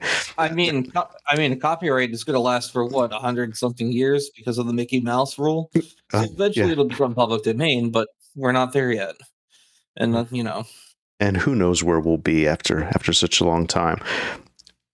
This is okay. Now, just a couple fun ones here. So like whenever you mentioned you're still just as much of a player as you are a developer, so that never changed. But whenever you play a game, and that could be anything. Do you ever like stop and kind of break things down in your mind, like, oh, like how did they build this, or like how did they do the lighting, the water, the ambience, like how did they code all that, or do you just kind of enjoy the game as a player? Can you kind of turn off and just have some fun, as it were? Or do you think about like the basically like the framework of it all? There's something I've realized playing single player games, because I don't play a lot of MMOs lately. In fact, I try to actively. I love MMOs in the sense that I like progress bar goes up. I've wanted to get into old school RuneScape for a while. What have I been? I've been playing some really weird things lately for MMOs. Yeah, I was going to ask you. Back into playing. Oh, sorry to interrupt. I was gonna. I really don't have a solid dedicated MMO right now that I actively play. This is gonna sound weird, but I played Project Quarm a lot lately because I really enjoy playing Monk on there, and I've been grouping on my Monk, and I really enjoy that because I enjoy the game. I haven't stopped enjoying EverQuest just because I know basically everything about it. I still enjoy the game because I'm having fun with it. I enjoy the community. I enjoy talking to people about the game, and they don't know it's me. Okay, yeah, I was curious. It was like an anonymous character. Yeah. Cool. And even if they do find out it's me, it's like, so I'm having fun. I put so much years of my life into this. Of course, I'm going to go take advantage of what I'm playing and having fun, or what I've created. I need to have fun too. I'm a human being. Yeah, absolutely. In terms of outside of MMOs, I've been playing a lot of Megabonk. I don't know if you guys know what that game love Megabonk. Are you kidding me? That's my guilty pleasure. I've been playing that so much. You just log on for 10 minutes, you go do a run, and then you're just like, oh, sounds pretty good. Yeah. That feels good. It feels satisfying to just get the right power-ups. And same thing with most survivors like game. I like that. I've played through the entire Persona series over the last 2 years. Oh wow. P3 Reload, P4 Golden, P5 Royal, and I've also played Metaphor Fantasio recently. Awesome. I enjoyed all of those Persona games, and I think I learned a lot of inspiration just from the Persona system in those games. They are beautifully done RPGs. Even the archetype system in Metaphor is just, oh my god, it's just a fun game to play. It just feels right. And then the social links and the story, you're getting it's like, you're like you have a butler serving you on a platter, like, yes, your game, madame, yes, here it is. It's got everything just as you like it. And I'm just like, I love those games. And then I've just been playing a lot of Pokemon. Some ROM hacks, some actual Scarlet Violet lately. I've been playing some Pokemon Go when I'm out. Nice. My god. Oh my god, Classic. What is on the wall over? I can't really see it. Those are just graded cards. Oh, those cards? Oh my god. Yeah. Any Charizard? Yeah. Actually, they're here on my desk. Yeah. Oh my god. Crazy. That's cool. That's my that's my other guilty passion. I was playing Pokemon TCG Pocket for a while, so I love the Pokemon card game. It is a fun little thing to play from now and again. I just love it, man. I love TCGs in general. Yeah. I never got into a lot of other TCGs. My wife played Magic, and Yu-Gi-Oh. She's been into Digimon lately. She's been playing a lot of Digimon Time Stranger, for example. I just love games in general. I love creativity. Yeah. I've been thinking about picking up Hytale just because I wanted to see what it's about. I want to see, I've hopped in a couple 7 Days to Die games lately. I've been hanging around Socks and his community, and I've been able to play World of Warcraft with him on a few occasions. We played 7 Days with him. My wife runs a D&D campaign. Yeah. She does a D&D campaign with him like every so often, and that's been fun for us. We're just nerds. I think I grew up a nerd, and I don't think I'm ever growing out of being one. Because, well, one, it's gotten me a successful career, and then two, it's just fun. Pursuit of fun, man. I've been talking about this in the Quorum Discord lately, but everything a game developer should be doing should be in pursuit of either market research to find what's fun, try and find new ideas on your own. Just taking up a keyboard and writing music just because you can. Have fun with your life. You only get one of them, and Yeah. if you spend all of your life, just slaving away something you don't enjoy, start doing something you enjoy. Go out and explore those passions. Make a game. I just went out to Drexel University not too long ago, and I spoke to a bunch of the students there and kind of gave them a Wow. motivational little speech on everything. And I was just like, That's these are awesome. people who are passionate. These are people who are going to go out and make the next games that I'll be playing. I got to play, can't remember the name of it, but there was like an indie game where you're basically stuck to the other person, kind of like in a 3D world space, and you have to work together to solve a puzzle. It's really cool, but it was made by Drexel University alum, Oh, and I was like, very interesting. the Wow. kids are all right. And I was like, yeah, and I'm thinking about this, and there's a lot of sound people in that college. Holy crap. There's so many people that go for these very specific positions Mhm. and have said, "Hey, I want my entire life to be better because I went for these things." It's just so nice to see. I could probably send you that VOD from the little presentation I did at some point. That might be something cool to show off at some point. But yeah, That would, they let me record it, and I'll share it at some point. that would be amazing. Yeah, and it's cool to see people doing cool things like that. I think there's definitely a yearning for like just fun, collaborative co-op kind of, just the good old days, couch co-op. Like that reminds me, I was just recently playing Split Fiction with my wife, and that was really fun. Obviously, that's not indie; it's more of like a bigger game, but that's really cool. It's really fun, I can't believe I glossed. I mean, think about it. It has the indie feel. Yeah, It's got the indie feeling. It's like it feels like an indie game though, even though it's not, because it's fun. yeah.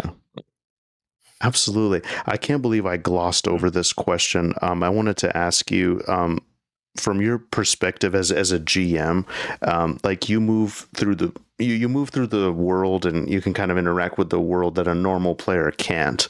And actually, it's kind of interesting. I was in Echo Caverns one day, and it was kind of in this like little dead end area.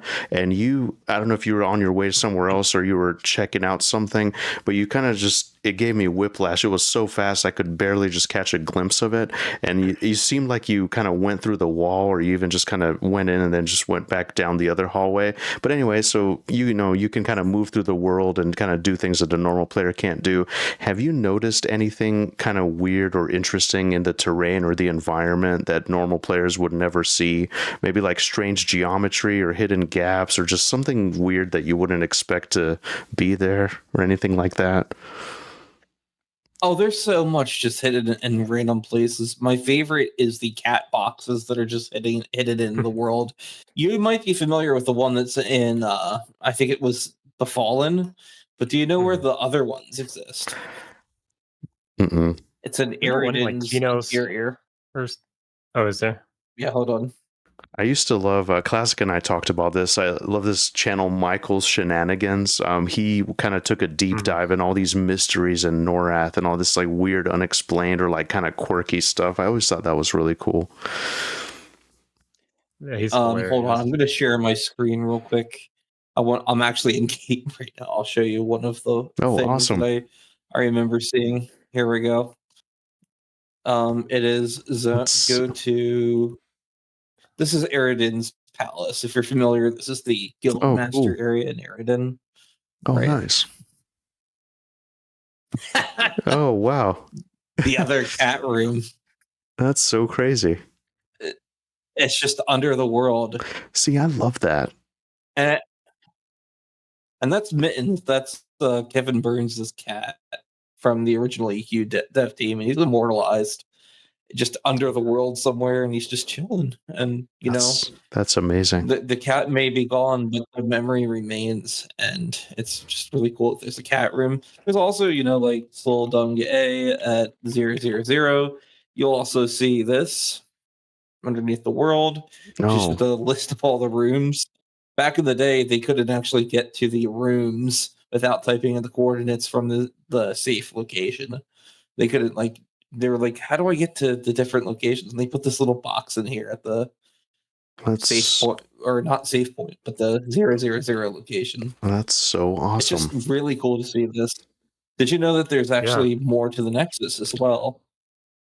No. It kind of gives me like this weird kind of like liminal space feeling, like it's just this room sitting there that no one will ever see. Oh, wow. I have looked. Did you know that little thing? They've been up there. Oh, yeah, look at that. Well, you've been up here. Look at it. This is what it looks like from outside. I've never seen this. Wow. This is just really cool looking. And you know where the Play to Knowledge book is over here? Normally where it sits? Yeah. What is that? Wow, yeah, maybe. It's a small little... It looks like a zone line, but it's not a zone line. What is that? Yeah. I don't know. But these rocks are actually, Yeah, maybe blocky. It was... Wow, see, this is... They probably didn't know exactly. At one point. Yeah. Very interesting. Maybe they wanted to do something with it, but... And then... Yeah. Time constraints or whoever knows, right? Yeah. And then you look in the back over here with... I think this is the Ditherbian zone line. So, yeah, there's that. And I believe the Bazaar also had one of these as well. That just looks like it's unfinished, but it, So many interesting things lost to time. You know that part in the Bazaar over here? Oh, wow. There's a whole dungeon, if you ever went over here. The Bazaar had all this extra space that you normally can't get into, and there's like this whole dungeon area back here. Oh, wow! I've never seen that. I've never seen that. Yeah. And you see some of the spikes and torture dungeon over here. That's just in the corner, and you can't normally get in here. There's also a fake wall. I mean, you can get in here, but it's all behind a fake wall over here that you just walk past. I don't think people even know this stuff exists, really. And you ever wonder what's behind there? That little door that's not clickable?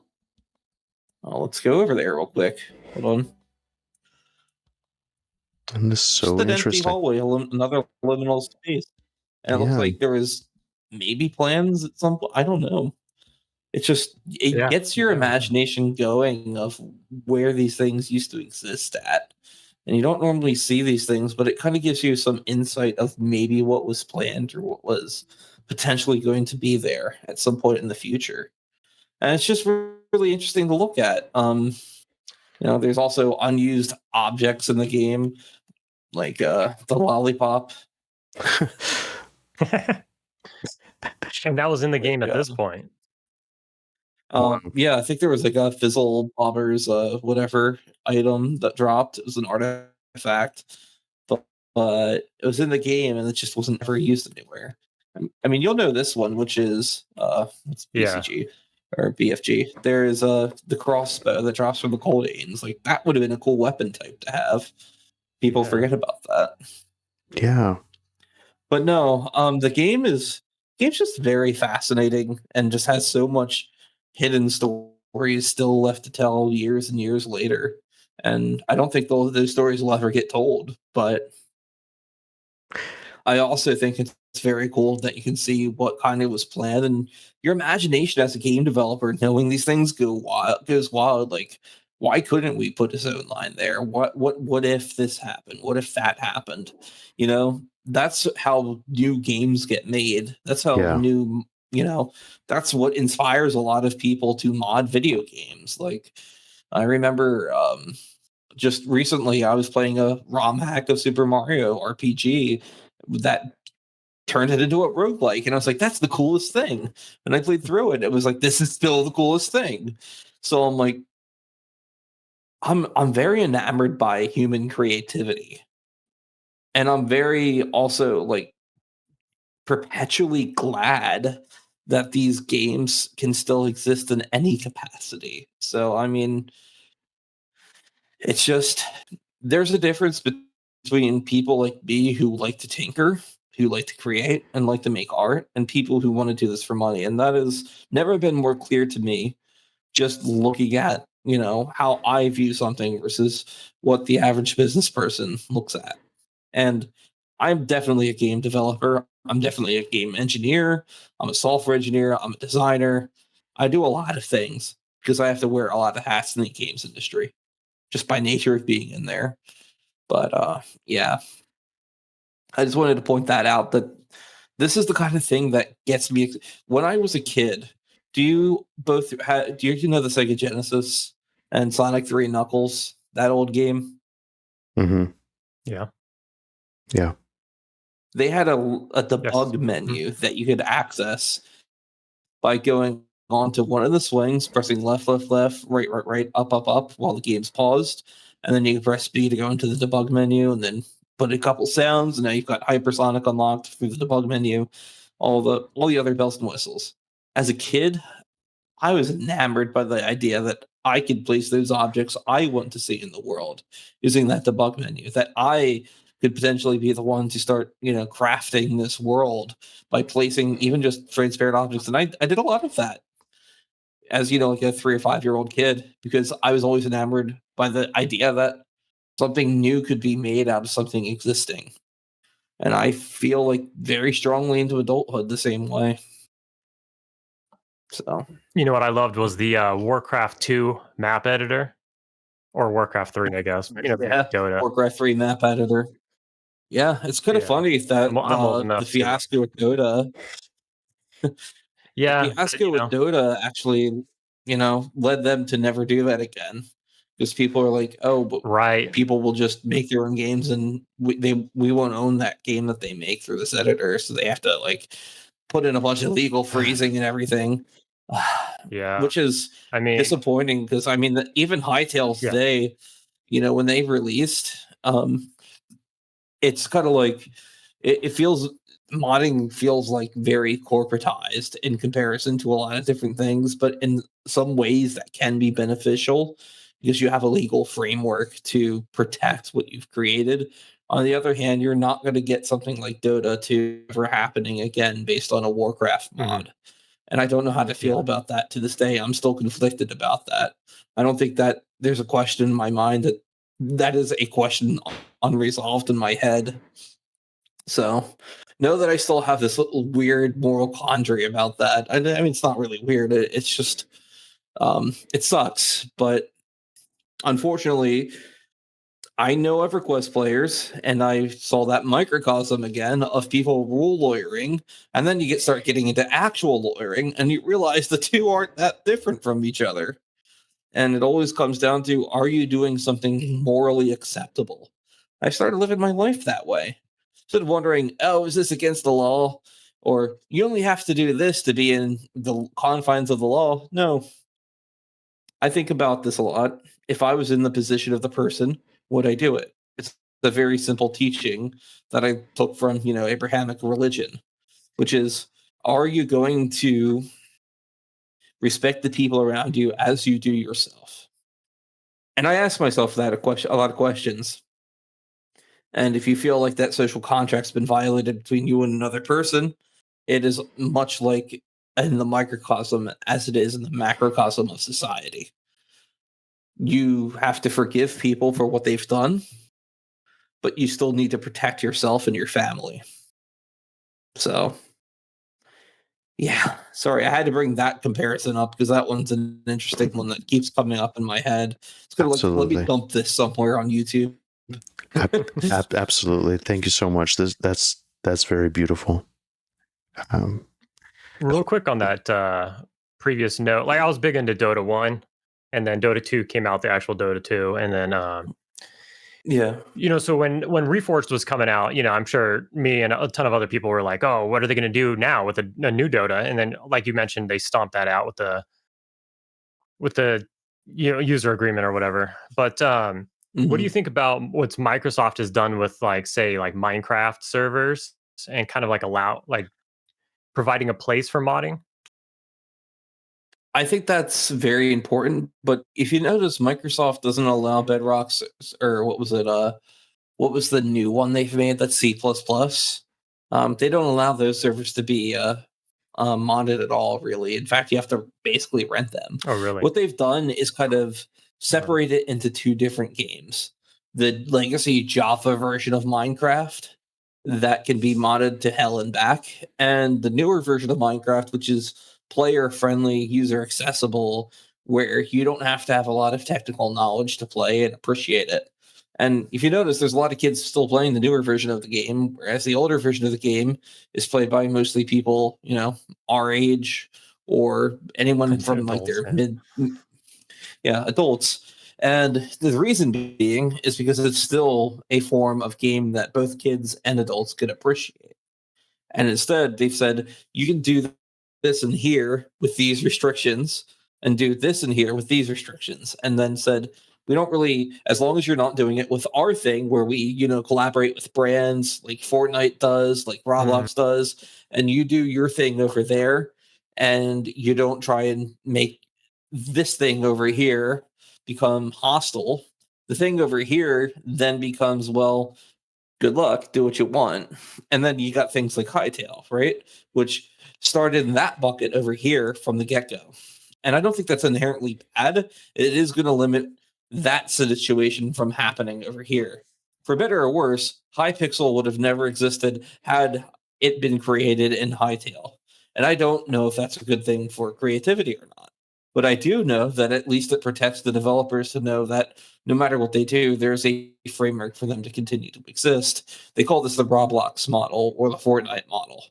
It's where a developer gives you a toolkit, says, go make a bunch of these things. You can profit off of this in this way, but don't mess with this thing over here because we won't actually let you do that.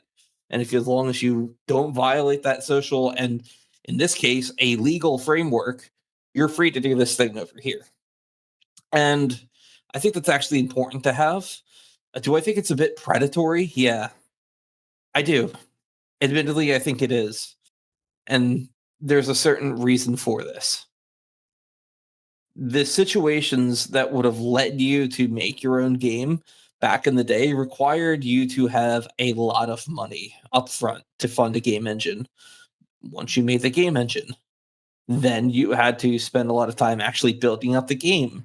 And you're basically reinventing the wheel repeatedly until the advent of Unity, Godot, Unreal Engine, all these other games becoming open or restrictive licensing. So in the case of Unity and Unreal, they're like, give us 5% of your money, we'll let you use this. In the case of Roblox, it's like, pay us 70% of your money, we'll give you servers to host it, we'll give you a platform to utilize, and you can at whatever price you want. And then that's still 70% of your revenue. And if you're a small developer who can't afford servers, who doesn't know how that works, doesn't want to bother with it, that might be appealing. But realistically, what ends up happening in that situation is children who are learning for the first time end up in that situation. I think the number one reason why I've always loved the emulator is the children growing up in that situation just never had to worry about anything but don't sell the game for money. You have all the utilities you need to make something of your wildest dreams, so long as you follow these specific guidelines. And that still exists to this day, which is kind of wild. And when I think of it and how it compares to Roblox, is some money and then 70% of your profits going to a faceless corporation a good idea? Or instead, is it better to have no profits at all and you just make what you want? And then eventually you'll decide, hey, I want to actually make this thing for real with lower or no rev share. And I'm going to go use the knowledge I did doing this thing when I was younger to do this thing. And that's the path I chose. And that path is becoming less and less available as time goes on because of the Roblox thing, because of the Fortnite thing, because of, the Hightail thing. So in some ways, I think we've improved in some ways because now I don't have to worry about some shady private server developer saying what I can and cannot make for that month. Because that's what happened back on, back in the day in 2008. These private server developers were not actually developers. A lot of them were just running a server.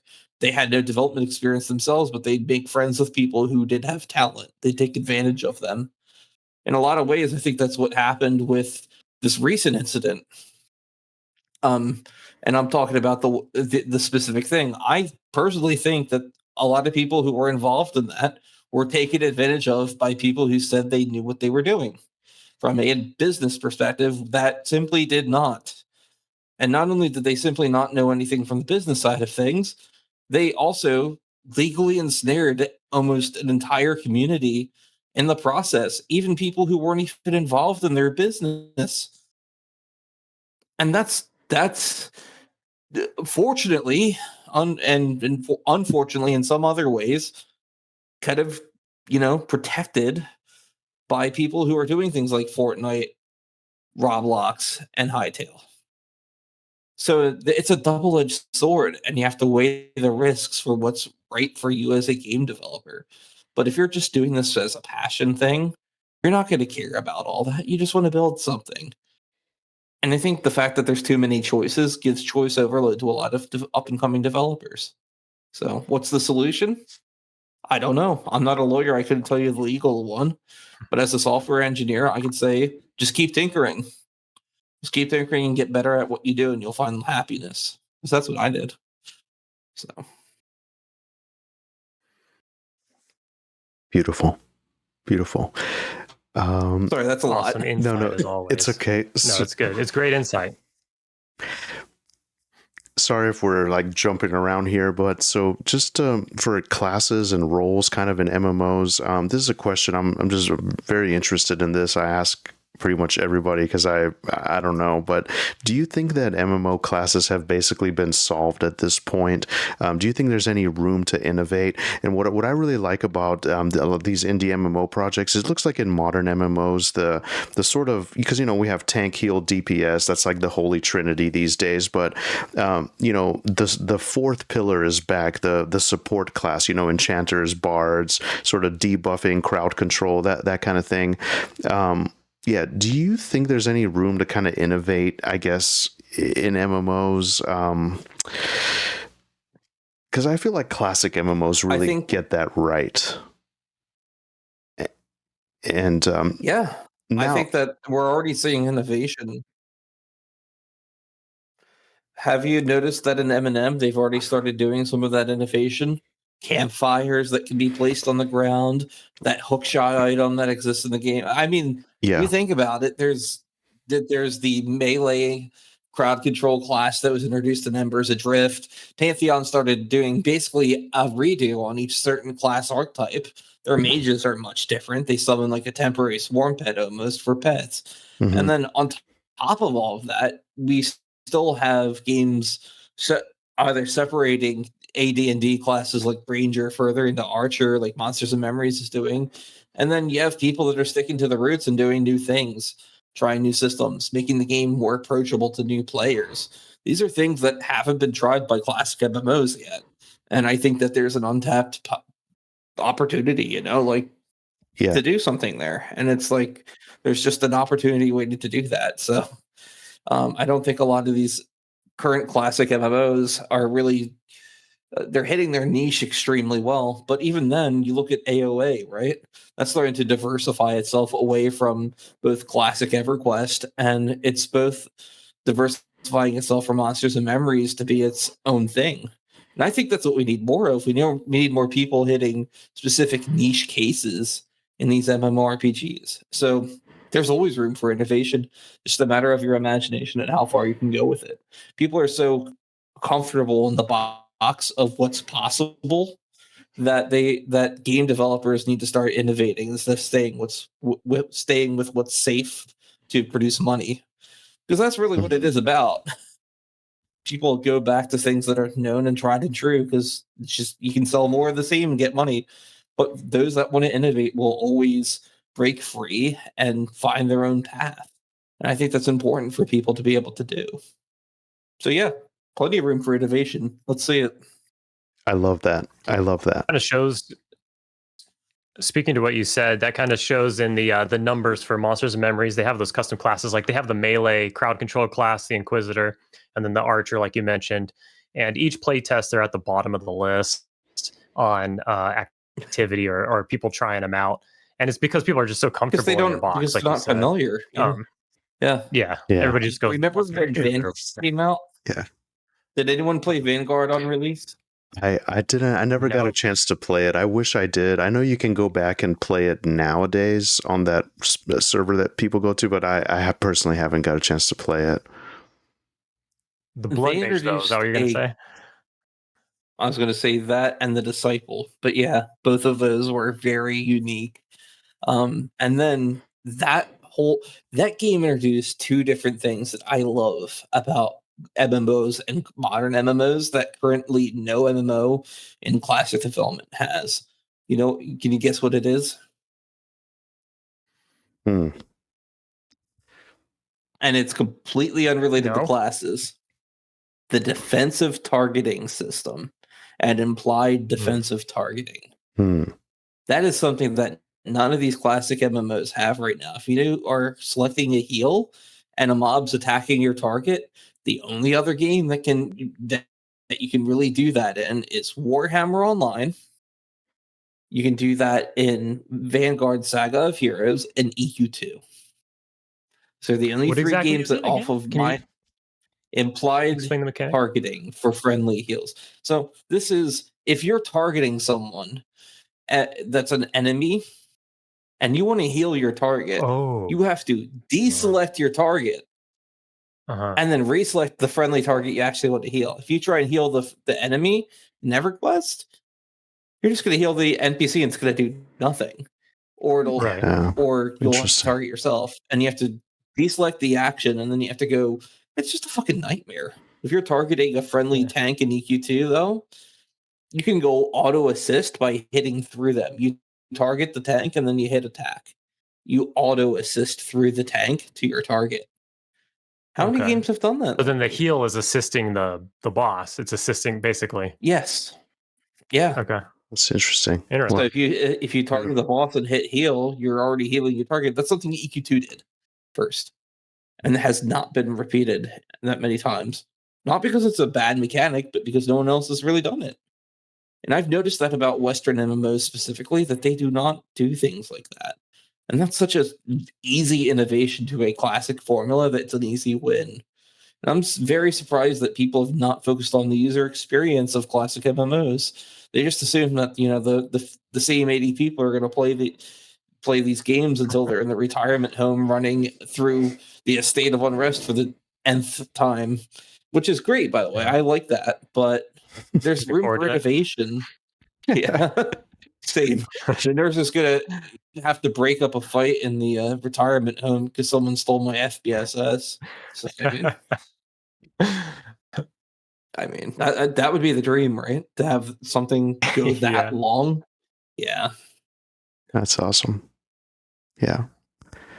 Well, what do you think, Classic? I'm just gonna, I have so many random questions. I apologize. Let's see here. It's okay.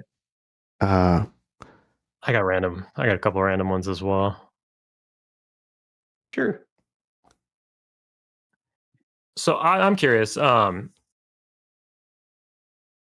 Which EverQuest expansion is your favorite, and why is it Planes of Power? I actually hate Planes of Power. I think it's the Victor Lap expansion.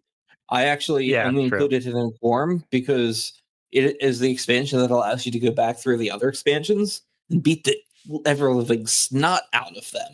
That's why I like Planes of Power the most. You literally have the perfect ending to the progression, right? You get all the way to the end of time, you beat Quarm, then you get rewound back to the plane of knowledge, right where you receive the quintessence of time. That is a perfect ending. You cannot beat that. That is 10 out of 10 no notes. You get rewound to the back and you get informed that there's an approaching army and you set events in motion that can't be undone. That is like the perfect ending to a EverQuest 1. And Yeah. they kept going after that for 31 expansions, but that's where I would have ended the current arc of the game. And you can't have Luclin without ending that arc there, where you reach the plains become available, you have to get the knowledge of the gods as if Buxaruk did, and then you become a god, basically. If you think about it, you do. You gain the power of the gods, you gain the essence and items that they've amassed, and it's just a nice capstone to what's otherwise a perfect fantasy game. Well, I hope that answers your question. Well, what is your favorite expansion then? If not. Oh, yeah, this is going to be a controversial pick. I think the Ruins of Kunark is my favorite because it adds the most Me too. content to a game. Other than that, I think Luclin has to be my favorite expansion. And there's three reasons for both. That's controversial. And a third one would be the Serpent's Spine, if you can believe that. I love the Serpent's Spine. And there's going to be a reason for all of these. Yeah. Okay. And the reason being is because they add leveling content, right? That's a big one. They add a new race or a new class. In the case of Luclin, they added both. And they added just a raid situation to the game that expanded the game, all of the same expansion. If I go to buy, if we were to sell EverQuest individually with each expansion having only its feature sets and only the content involved, there would be no reason for me as a new player to buy Gates of Discord. There are no zones in there as a lower level player that I would be missing out on if I didn't have Gates of Discord, if it wasn't for the fact that features were tied to the box set. That goes for a lot of the expansions. It is basically a gear reset. Here's a bunch of quests. Here's a new area or two. Go have fun. That's not as fun for players, if I'm going to be honest. What I like is a full leveling experience, or partial in the case of Velius. Velius is still my fourth favorite for that reason. Fifth favorite would be Eldon, and then sixth would be like Xavier Kasha for the same reason. Leveling content is a capstone and cornerstone really to the game. It is just like having more things to do and more places to explore as you're growing your character is crucial. And for new players, if I didn't have an expansion each that had leveling content that I could do at any level, I would just not buy the expansion. And that's what I did. I was missing a lot of the expansions back in the day because I didn't see value in them. They kept releasing stuff for the upper echelon of players, and that was not me. So I just stopped buying expansions, and then eventually I quit. You need to add something for everyone in these things, whether it be a new race, a new class, hell, put in a new deity or something into the game. Whatever happened to deities in EverQuest? Yeah. Like we just found a god. Instead of finding a continent like these expansions do, I just found a god. Or going back in time, I found another god before they actually did that one. You still can't pick an Ashley Soul as a god, and I'm very sad about that. The first prime healer. Wake one up. Yeah, or get Sateb Malani, the feral spirit god, and just why can't I worship him with my peace lords? Why do I have to worship the tribunal? Like, these are things I ask myself when I go to sleep at night sometimes. So, so horizontal progression is good, and that's also why absolutely.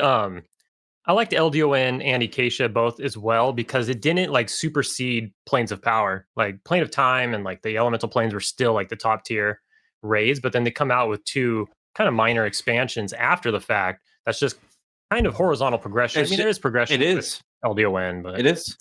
I mean, if you think about it, that should be the basis for every expansion. And if you can't sell an entire expansion's worth of content, sell it for a lesser price point. And just enjoy the game. Just sell like Eldon and LOI should have been like, $10, $15 expansions. And I think they were, or at least less than the other expansions I feel like they were cheaper, yeah. It's hard to remember. I mean, adventure packs at EQ2 were, wonderful for this reason. You had like the little split paw adventure pack, or the Bloodline Chronicles, or the Isle of Mara adventure pack, and they were mini expansion packs, and I like that model because I can go buy that mini expansion pack, and then when there's too many of them, you just bundle them into one price point and then start releasing new ones. That's all you got to do. Right. Or roll them into the base game, get a definitive EverQuest complete Gold or edition. whatever. Yeah, exactly. And that should Oddly just be how it's specific done. question for you. Yeah. Oddly specific question. But you have a lot of experience with Planes of Power. Like the EQMac server was Planes of pop locked, and Yeah. and Quarm is pop locked, so on and so forth. But this is an oddly specific question. Maybe we can go into EQMac after this. But Sure. you know the Sword of Shraza? Yeah. Yeah. You know, it has that extra planar bane damage on it. Yeah.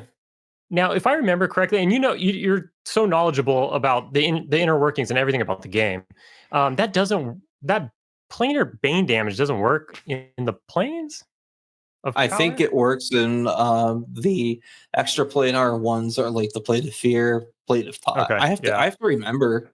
Extra planar refers to anything from or about another plane of existence. But I think at that point, when Luclin was released, that only applies to like Plate of Hate, Plate of Fear, Plane of Sky. These are all planes. And I mean, and then it was never from like retro updated. Well, there are so many different body types in Planes of Power anyway that they added. Like they had the frogs that existed in the Plane of Storms, and you can only pick one body type for these things. I'm guessing at some point they updated them to say, hey, these things are this, and that was that, and yeah. So I don't know.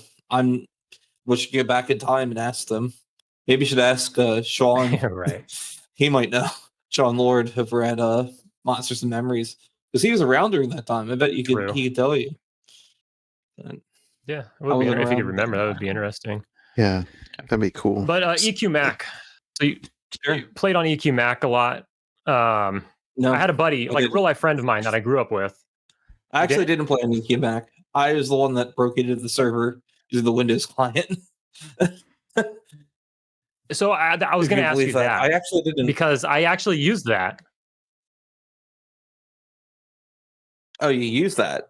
The yeah. Client, you mean, or well, I'll just go into it. I had so one of my real life friends. He plays on Quarm. I grew up with him, like, you know, as a wee lad. And EverQuest came out. We got into EverQuest together back in the day. Anyways, he was into Apple products, and then, you know, they came out with EQMac, which was going to be pop locked, and that was kind of our heyday back in the day. And so he started playing on it. I didn't have access to it because I've always been a PC guy. And then came along the crack, or the PC hack, or whatever you want to call it. The one that I made. And then so then I had heard rumors that you had made that. So that's super cool. But you know. Yeah, it is cool up until you realize a couple things about it. One of the most terrible things I didn't realize at the time, and this is, we were talking about what things do you expect players not to know about the development process. I didn't know at the time because I wasn't in the games industry, and I was just like, hey, wow, this server's locked and frozen in time. How do I get to this thing? And I didn't realize that the reason that they made it free to play is probably because they wanted to see if it can stand on its own without external intervention. But when they made it free to play, shortly after that hack had been released, it's because they wanted to make no upfront cost for the Mac players that have been with them since, 2003, 2004. And they wanted those players to, continue to enjoy the game and to be able to bring their friends in on a per friend basis. I didn't realize that creating this would have brought the floodgates in of people external, which would have been hostile to the existing player base. And not only that, but I didn't realize that this would increase the number of customer support tickets the server would be needing to utilize.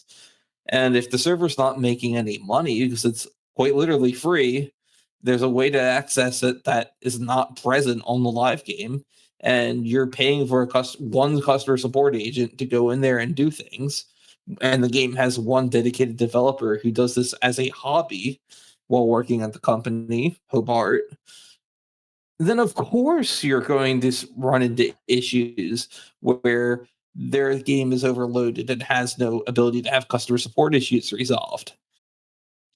And unfortunately, they sunset it because of that. I had worked with Hobart to try and say, "Hey, how will we fix this thing? How do we, get this done?" And he says, "I said this." He's asking me, "How does it work?" I was like, "Here's the packets I'm sending. Here's what I'm modifying to get it." He's like, "Cool, I'll go patch it." He patches it, great. Then a guy called EQMule. Those that are listening on YouTube and remember who EQMule is might remember the fact that EQMule had made a version of the hack again. And to this day, I think about that a lot because it's like I worked with someone, I patched this up, said, "Sorry, we won't do this again." And then this guy comes along, remakes my hack, and says, "Oh, I found the thing he changed. Let's let people back in." And I'm like, "Oh, fuck. All right." And then the server gets shut down because Lay on Hands is warping around and playing the time on a level 1 character, which has no support to block people out of the plane of time. So that was a whole ass thing. And so the server got sunset because of that. And I bear the responsibility for showing the world that this is possible. And I sometimes wonder about the what ifs if I had never done this. If I would.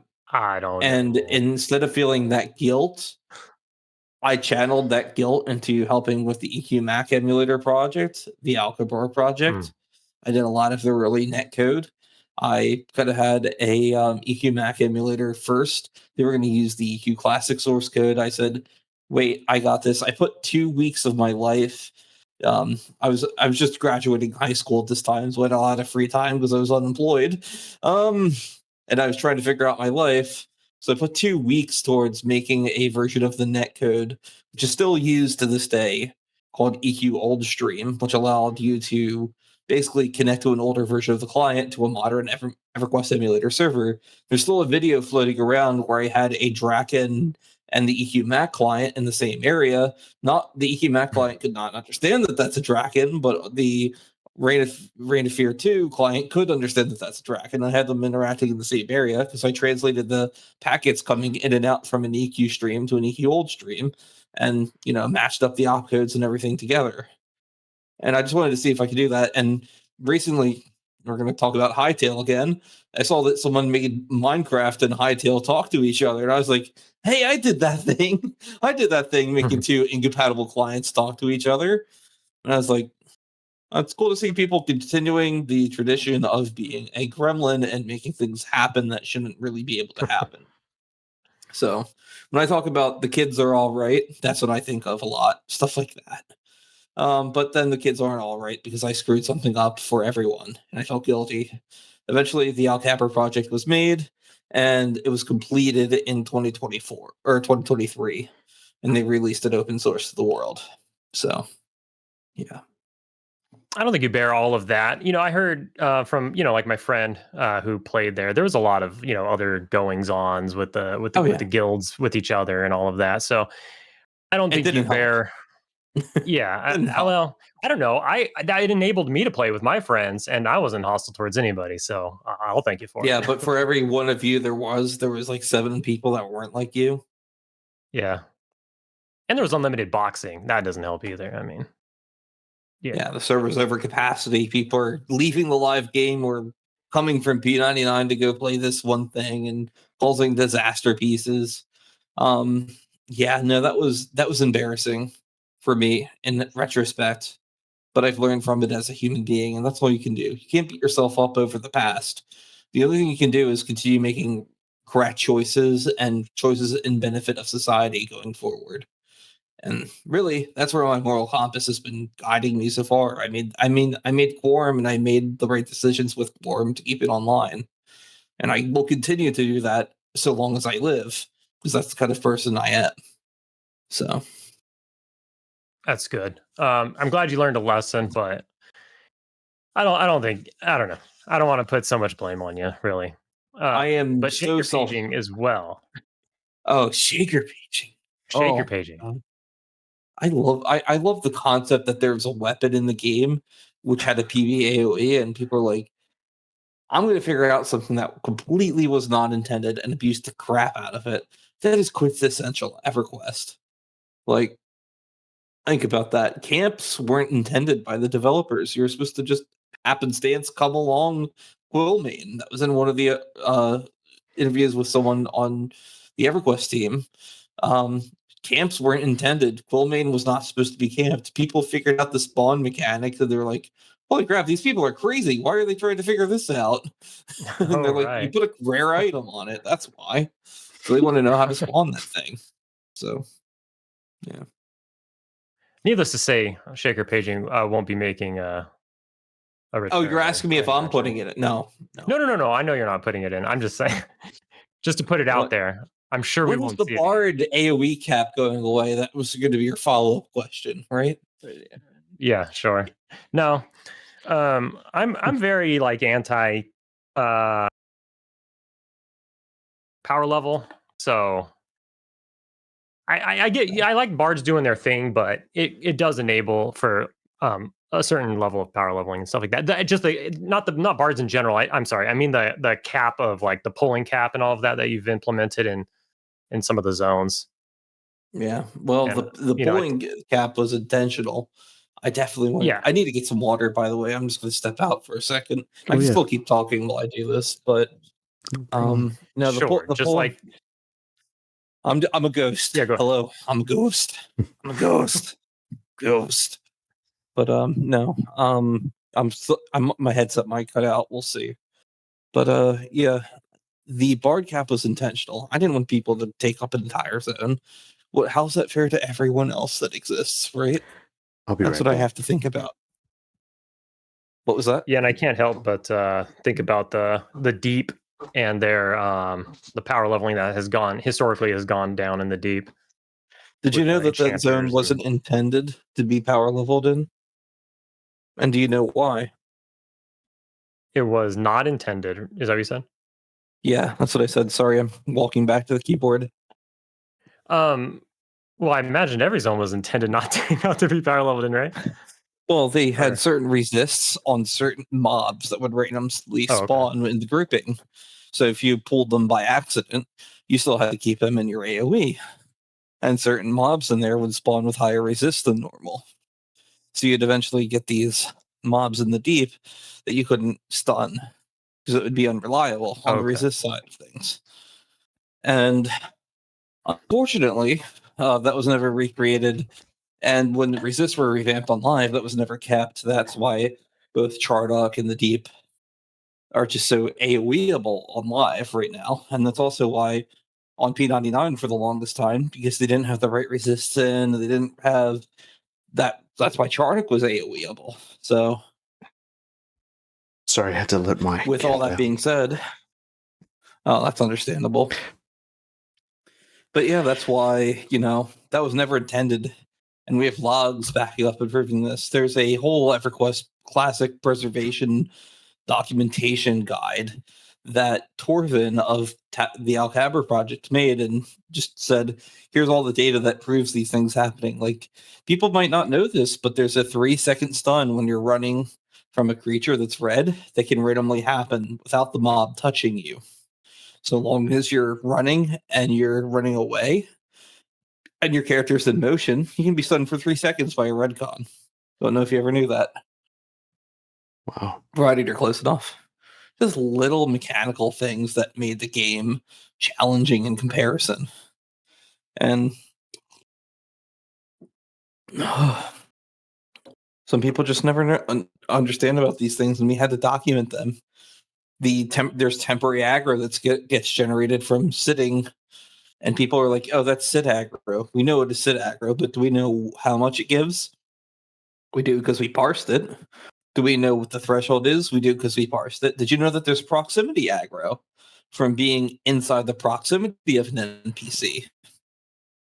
And the reason that exists is because, well, with pets and such, right? Like if you go inside the proximity of a pet and you and your pet are the only target, it's going to go for your pet because NPCs will always prefer you over your pet. If you're at a distance, they'll go for your pet. On live, they changed that. Pets can actually hold aggro with you in the same range, but that also is a detriment to the early magician gameplay, because now there's a fire pit that's getting its ass beat, and you can't do anything about it because it keeps taunting, so you turn taunt off. So there's like little nuances about the game that have just changed over time that are frozen in time for our version. And I think that's important to capture those individual differences that people don't know about, just as much as that is important to capture the accurate feeling of the game. That's why, if you look at the agreement, and I'm sure, have you all seen the Daybreak agreement? One of the things they want us to do is keep it as close to the original game as possible. I think that those kind of even small mechanical changes are important to keep as accurate for the era. And that's because the game's challenge is kept for the classic version of the game. One of the things they asked us not to do is to not be competitive with the live game at all. That's why the cap exists. That's why there's some restrictions on content. That was just as big a concern as don't profit off of the game. If you are competing with the live game in any way, it's killing the livelihood of the people that are actually making the game. When I reached out to them, it was mainly because I knew that these people were suffering, that were affected by this thing happening. I met them the year prior to all of this, where I was at PAX East. I got to mingle with the team, and I was able to, ask them questions about how they feel about the game. And they're all very super passionate people that are working at Darkball. And I thought about them when I reached out, to Daybreak, and I reached out through the proper channels. I go for the community manager to the people in charge. And it was like, I did that because I cared about those people that I met, that shared human collective consciousness that, we all should be operating under, that we all should be respecting each other and loving each other as we do ourselves. Again, that's really what drives me as a person, to just make sure that I am always morally just, as opposed to, But I think about that sometimes when I think about those people and how they can't afford their rent if these things exist and are competitive with something they're making. It's very important, actually, to me that we don't take too much away from them. That was actually also, when that was presented to me as the reason as for the cap, I agreed to it in a heartbeat. So, yeah. I was like, can't we get a little bit more? When we were first in negotiations, they're like, no, it would just, you can't have a game with thousands of players. And I'm like, okay, well, that's reasonable to me. Making sure that people that are currently the stewards of the game can continue to improve and develop the game and not lose their jobs, as I have done in the past to companies that have gone under. That's important to me, to know that these people are taken care of, that are strangers that I don't know about, that have existing extenuating circumstances that I don't know about. It is not just good enough to be knowledgeable of this stuff, it is also a requirement almost to be kind if you want to be a decent person. And that's kind of where I operate. So figured I'd mention that as well. Awesome. True.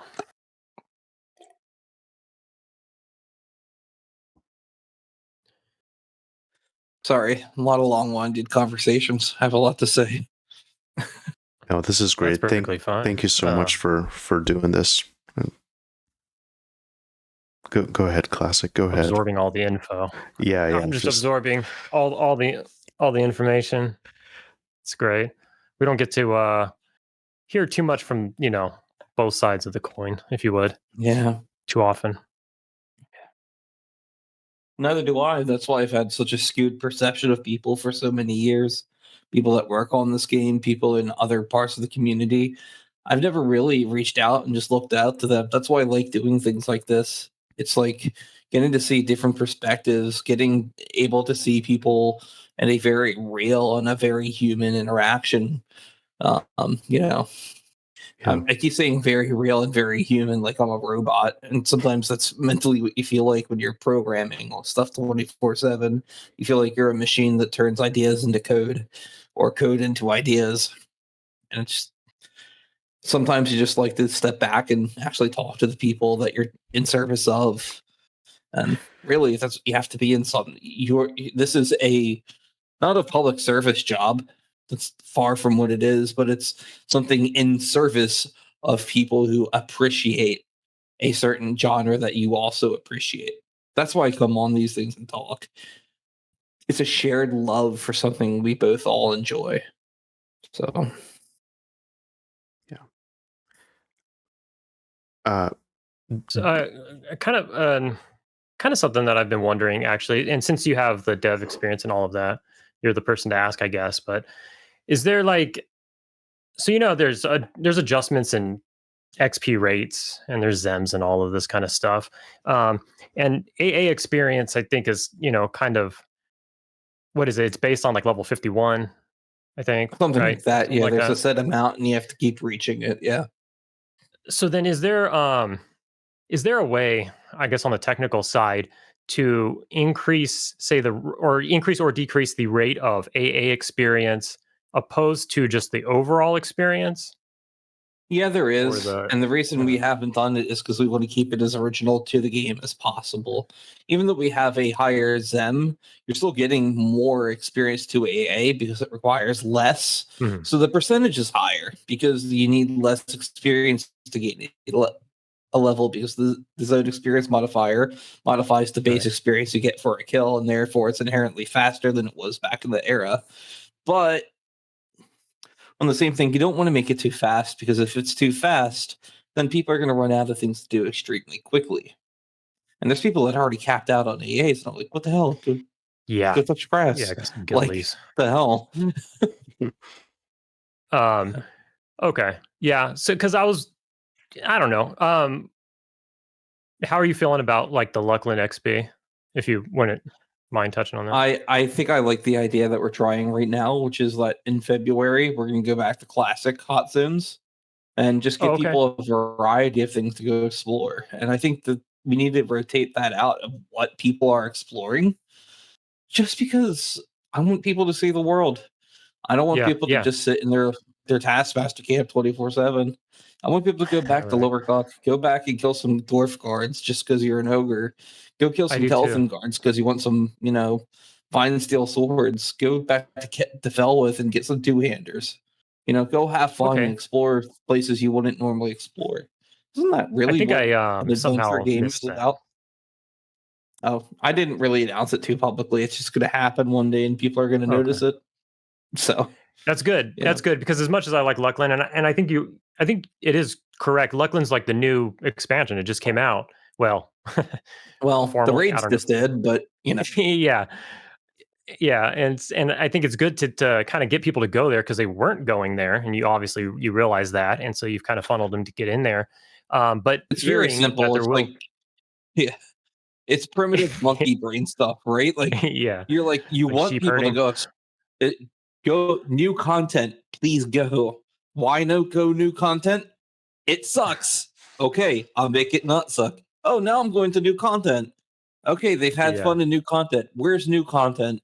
We want points of power. Go back to baseline game.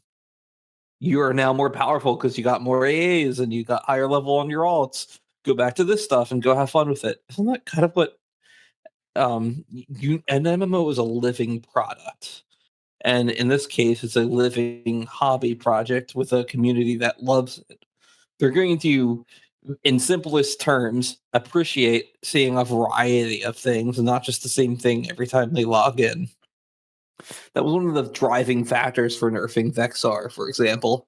I didn't want people to just see the same four walls every day they logged in. It wasn't about charm or any of that, really. It's just the fact that people kept going there, that there was something wrong every time they logged in. If they go to the one zone that we made and included in the game, they keep going to that one zone and it just seems to be boring the shit out of them. Then maybe maybe we need to adjust that. And that was I rarely make changes like that. But there was two extenuating circumstances, which was, one, that was something we added as custom content that was officially approved. We want to keep it in game, and we're kind of proud that we made it. And then two, It just needed to be done. I think that's something that a developer should be able to self-reflect over. Is this intended? I was just evaluating the rest of the experience. If yes, then do this. It's a very simple flowchart based behavior, right? If else, case, switch, go to this location. It's very programmatic, but sometimes you got to think like a programmer to solve a very logical problem. I'm good at solving logic problems. I am not good at solving math problems. So I might throw more experience than needed at the problem. But if people are still having fun, again, we are in service of fun. So find the fun. That's what I do as a developer. And that reflects in everything That's good. I do. I think players need help with that sometimes because psychologically it's in the back of your brain. You log in, you want to do something else, but like that's the best though. I have to go there. And But then I you get have the to peer go pressure there. as There's well. group Like there. Yeah. everybody else, like let's why would I group there. Why would I go to Chartuck when I can just go here instead and get way better experience? And you have to play the game too to really know that. And I love this game so much that that's in the forefront of my head every time I see stuff like that.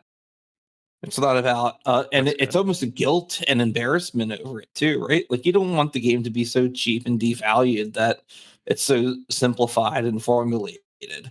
An MMO is a living product and therefore should be evolving to suit the customers that it has. So well, that's a huge takeaway from I keep using the word customers and I feel guilty every time I say it. So I'm just going to say, and we're talking generalities, and I'm assuming we're talking, like monsters and memories as primary here. But, a game should be in service of its players, its community. That's even if you're trying to make money on something, that's still like priority number one. Make the damn game fun. People, I believe strongly in this. If people are enjoying what they're playing, money will be a secondary consequence of your success, right? Is that kind of true? Absolutely. Yeah. Make a good game and people will play it. Make good game, people will play it, people will buy it. Is that why I played Megabonk so much lately? Was good game, bought good game, got dopamine, put it down every so often, keep coming back to it, right? So, yeah. Yeah, it's beautiful. How far are you in Megabonk? Have you cleared all the stages? I can't beat Desert Tier 3. That's where I'm stuck at. I get so. I'm at Desert Tier 3 as well. Yeah, really, I can't beat it. It's frustrating. Yeah, it's just so addictive. I could probably go do some strats after I get more unlocks, but yeah. But that's what's fun to me about it is like you try new things and new combinations, and then there's the luck and RNG factor on top of it. Very much so, numbers go up game as well because you keep unlocking new things that make numbers go up, and actually, I'm like a neuron activated. Let me go enjoy this thing, right? So, yeah. Okay, great. How are we doing on time, guys? How are we doing on time? I could probably go another 30 minutes to 45 minutes. Okay. I'm West Coast, so I'm at your guys' beck and call. Well, I have some. It's 10:37 here, so yeah. Yeah. So let's say someone wants to get into game development, just kind of has, the itch. Let's say they're working a normal job or they're kind of interested in this career path, or maybe they're frustrated with where AAA games are going. They have an idea maybe for their own emulated server or their own game in particular. Just from someone with your experience, like what advice would you give to someone to start with? Are there things that they should focus on that they need? Let's say maybe like just a couple things to focus on, and then just things to avoid, maybe traps, and I can tell you what to avoid. I can't tell you how to do this. Don't go to a game design program. Do not go to a game design college. Do not go to a college in service of game design. You will learn nothing that relevant to the career that you want to pursue. It will help you get a job when you go to a conventional development shop, But if you actually want to do what I do, which is software engineering, the best way to get started is to go to Google, type in Visual Studio, download it, and then find anything on GitHub that looks interesting. And even if you don't have to do this as an active search. If you like a program you're using and you find out later that it's open source, start tinkering with it. You need to and realize also too that while you're going about this, if you have the curiosity gene, that's what I call it, you're going to have an easier time finding things like this. Not everyone is cut out to be a programmer. There are things in game development that are beyond programming. There are designers that explicitly do design and some small code and scripting work. There are people who do 3D art. There are people who do UI, UX almost exclusively and made a career out of it. There are people who do art. There's people who do concept art. There's people who do production. There are people who only become management and follow the management track. There are people who focus on customer support and become customer support leads. There are people who do community management and go from community to community and learn the skills needed to manage a community and forward information to developers from players, make an event schedule, basically managing an actual community. There are more jobs out there than what you realize. And the best way to get your foot in the door is to start experimenting with everything. A lot of the skills you learn in this industry are not only transferable to other industries, but very easy to pick up and learn. Some of the most productive people I've ever met in this industry do not have game dev experience.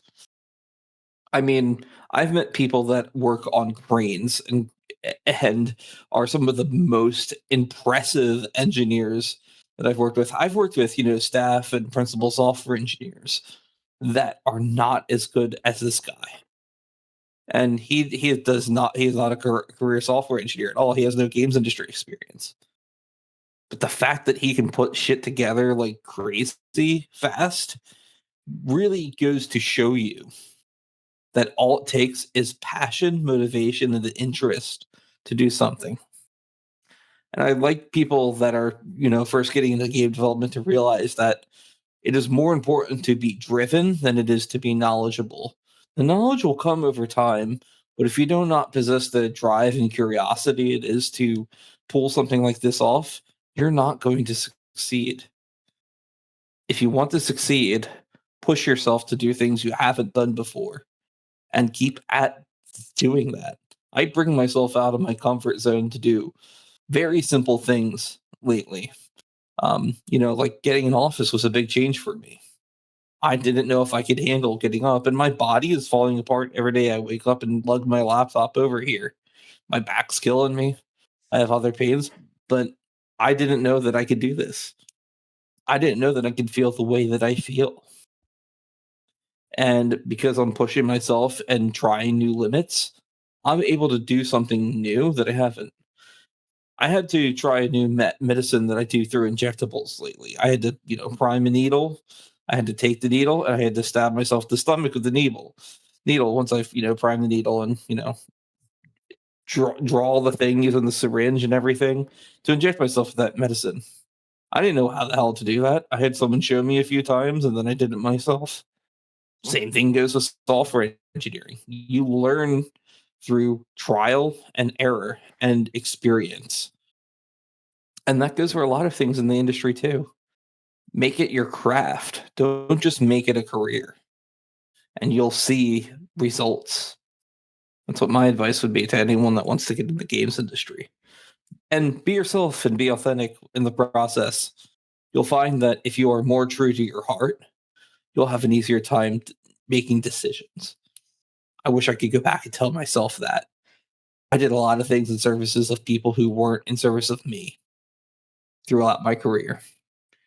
And I didn't know until it was too late. Follow your heart. Protect yourself. Protect your interests. Protect your family. But follow your heart. That's what I'll say.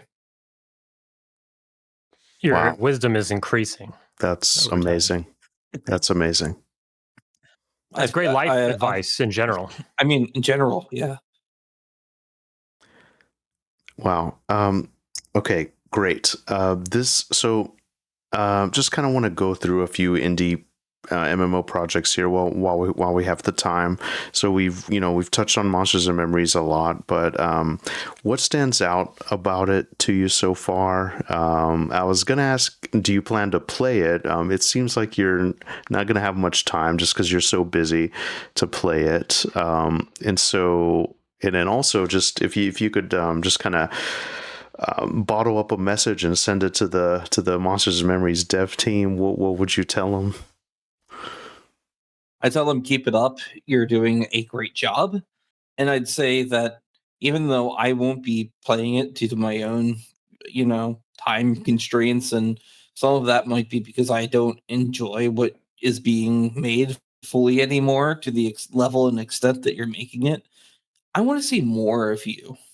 I want to support you, not because I'm going to play the game, but because I support the ideology behind making the game itself.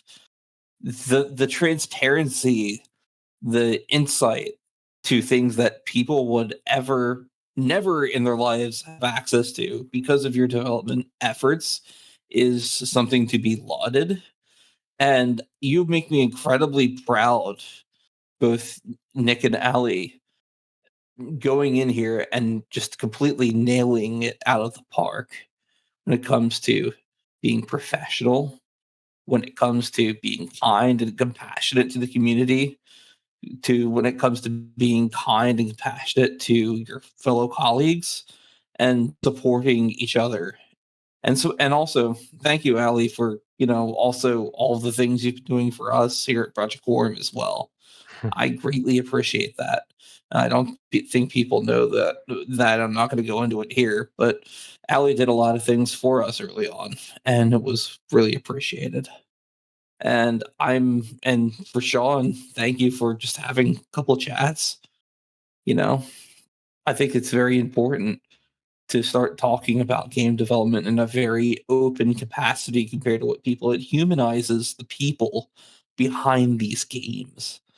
So thank you for that, because it allows me to be able to maybe articulate my thoughts better, just because I've seen you articulate your thoughts better, for giving me life advice.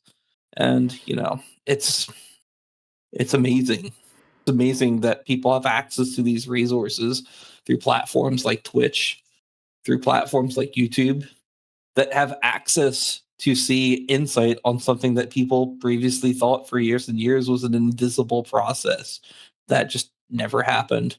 And given me the courage really to go out and do this myself, to be unafraid to go program on stream or be transparent in my development process. It was inspired directly by y'all. That's why Quorum had so many live streams early on, because I was inspired by what you've done. Will I still be playing the game? No, I don't have time to. But I can't help but appreciate and smile every time I see that. And we should definitely keep in touch. And I'm floored at how impactful that has been in and of itself. So thank you once again. And good luck on your launch here in June for early access. Or if it gets pushed out again, you're about to make these two guys in this call very sad. But I will understand. Yeah. Yeah. That's okay. I'm conflicted anyways. I got some Quarm to play, so it's gonna be tough. Gotta make it. You're like, I don't know if I want to play this game. I want to play that game. This is like a kid with too many toys. It's like, I want all of the toys. Give me all the toys. I own Toys R Us now. Yeah. This is a good time to be gonna be a little bit of MMO fan for this year. A little bit of raid logging in my future, I think, but that's okay. No, it's beautiful. Yeah. This is beautiful. Yeah, it's going to be interesting. And I think too, it's like, it's nice to be able to just kind of enjoy something, maybe take a break, enjoy something else, go back to the other thing. It's great. It's nice we're going to have that. And then same thing for Drulin Online Adventures. We touched on it, but does anything about it catch your eye? Kind of went in depth there. Are you planning to play it? Are you planning to try it out? And also, I won't be playing it on launch for the same reason that Monsters and Memories. And sorry, I cut you off. Go ahead. No, that's it. Okay, yeah, I'm planning on playing the test periods as I'm playing with Monsters and Memories when I can. But again, it's a game where I don't have enough time to dedicate to actually sit there and play it. So I'm probably not going to be sitting there and playing it. Well, I'm going to appreciate it for what it is. I'm just not going to have time to play it. You can still appreciate something, and thanks to platforms like Twitch and YouTube, you are able to now go through and enjoy, watching other people play the games that you don't have time to play while you're working. I'll sit there, Slay. I've sat there and watched your stream sometimes while I'm working because I'm just like, cool. oh, I want to play this game, but I don't have time to play this game. So instead of sitting here and feeling like I'm an obligation to my group, I'll watch someone else be an obligation to their group. And I think that's important because that's keeping me in the loop with what players are actually experiencing while also letting me see someone enjoy the game. And I love watching YouTube. I love watching Twitch. I love watching, uh, all these social media platforms for people that are just giving feedback or playing the game. It makes me happy to see people appreciate work either I've done or someone else has done.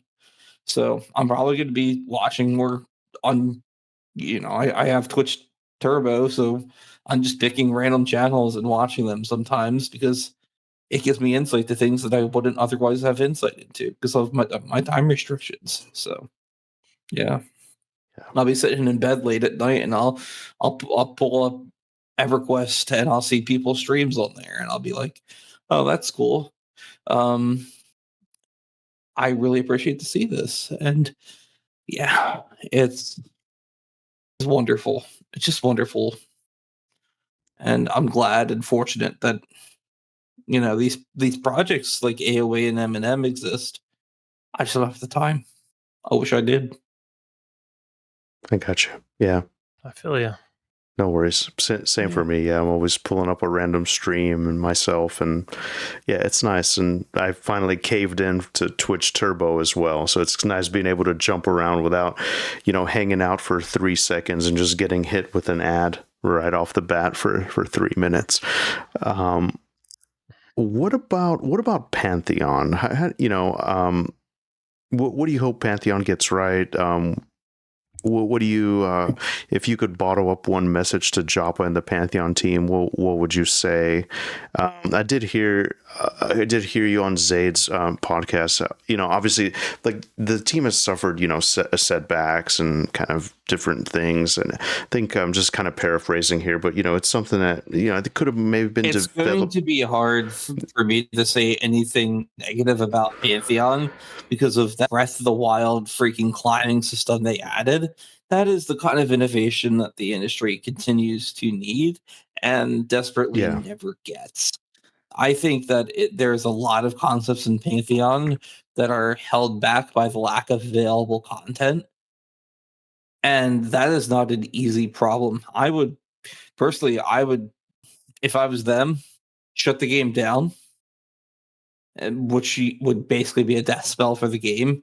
Relaunch if you could find investors, because if you're stuck to investors and the only way you can get money is through investors or from players subscribing to the game and your player count continues to tank, shut down the game, polish it, add a few more areas, get a few more people on for content, kind of do a relaunch, do a Realm Reborn style thing, because that's it's rough right now to exist in a sphere where people are obviously judgmental of you for something that isn't entirely in your control. But there are enough innovative concepts in the game that by continuing to innovate in that same style, you'll continue to produce results. And I love Pantheon. I really want to love Pantheon, and I quit it for the same reason that I quit playing AOA and M&M, which is time. Hmm. I don't have enough experience with it beyond that to really comment on any of the other issues that have plagued the game. I would say that I appreciate Jabba's transparency. I think that watching him on YouTube is a blast, or on Twitch rather. I think that that kind of communication is very risky and it requires a level of bravery to present, especially given the project's tumultuous history over the last, 10, 12, 13 years. That takes a lot of courage to go through with and present to the world, given how much criticism Pantheon has received over the last 13 years. So I salute you on that, and I hope that you make it out from whatever current downpour is happening. It's the same. I would extend that same message to Ashes of Creation. They've had layoffs recently. Like, this is the thing that people forget about. These are human beings behind these games. People that were probably with the game for months and years were just let go from Intrepid Studios. Those people are now in one of the worst job markets looking for their next opportunity. I am seriously concerned for those people. I am seriously considerate of those people's feelings and how much they've probably contributed to a game they loved. And it looks rough. And people see those things and they think, oh, is this going to be the next death spiral? And MMOs in general, if you look at the MMORPG subreddit, you'll see a lot of this there, where there's a lot of doomsaying and naysaying about the genre being, collapsing. I think the opposite. I think we need, like Brad McQuaid said, a lot more niche games with smaller audiences, with smaller development teams that can sustain. Project Gorgon is about to release in 1.0. That is a game I'm super excited because I have explicitly avoided playing it so far. I want to play Project Gorgon because I want, or I guess it's called just Gorgon now. I want to see what happens with that game and see the legacy of the husband-wife duo be continued. And some of the best games that were ever created were created out of grief or adversity. So I'm excited to see what comes of that game in their upcoming release. I think it already released recently, didn't it? Is it coming out soon? I believe it's coming out soon. Yep, in EA. Yeah. I agree with you as Yeah, well. no, they had I think it's the opposite.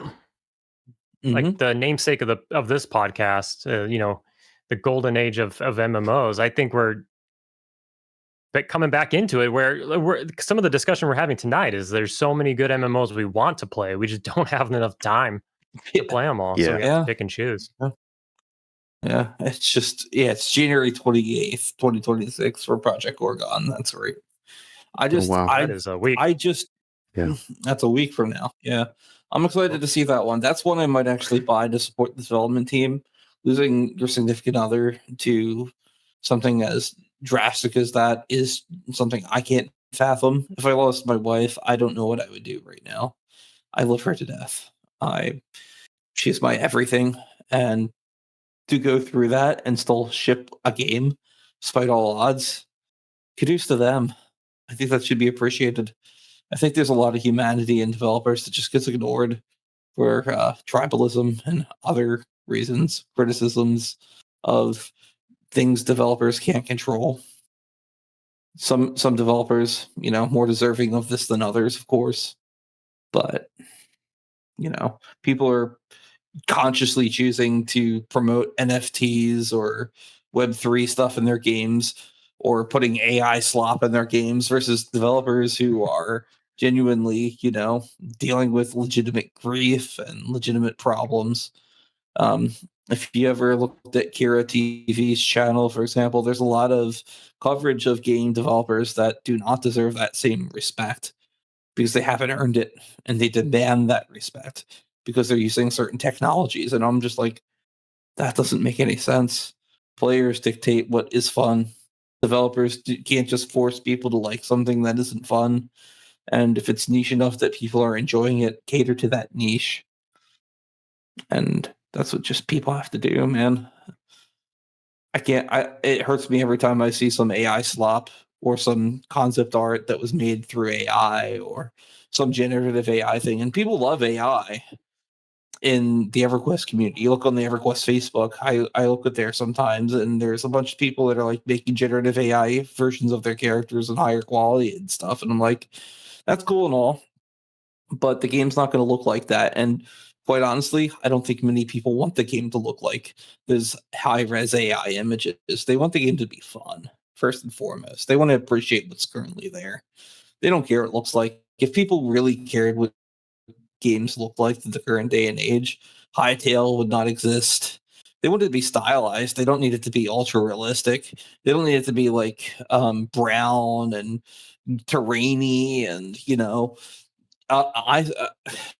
I'm probably going to get some flack for saying this. One of the biggest reasons I cannot seem to enjoy Clara Obscura Expedition 33 is because it's too detailed. I literally cannot stand looking at the game, even though it's the most vividly gorgeous game I've ever seen in quite some time. When I go to play this and I do a battle, it's so jarring for the timing that my brain can't process it. Yet I go back and play Super Mario RPG, which has a similar system, and I'm having a blast. I can tell exactly when the timed hits are supposed to go off. And it's like, I don't know, man. Very interesting. I feel like games should be fun first.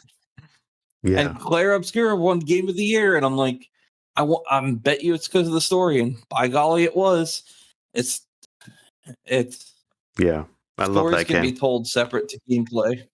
I love that game too. Yeah, no, I absolutely agree with you. Yeah, it's that should be at the forefront first before you do the other stuff. And absolutely, like some studios, obviously it looks good and it's great, but there's no soul there. There's no substance really. It's just style. Not to say that about Clara Obscura, but I definitely agree. Well, I love that game's story, and I love the game mechanically. It's just I can't tell what's going on all the damn time, and a lot of environmental storytelling that I'm used to in older games doesn't exist in that game. It exists in such a forced and, fake sort of way, even though it's the ultra realistic, if that makes sense. I like patterns that I can detect in video games. I like when the game kind of is used by repetition and not by, storytelling through actual literal storytelling, if that makes sense. Yeah. And then just lastly, just to quick fire all this stuff with like the indie MMO stuff, just so from your perspective, if you could just kind of wave a wand magically, I just said top 3 here, but what are the top 3 things that indie MMO studios should focus on if they want to actually ship and survive? And then on the flip side of that, what are the top 3 things indie MMO studios should not over focus on because it tends to derail them or drain the soul out of the project? I think that first and foremost, games should be fun. If you're not making a fun game, what are you doing in this industry? If you know that your game's not fun, you're making it anyway, go correct that.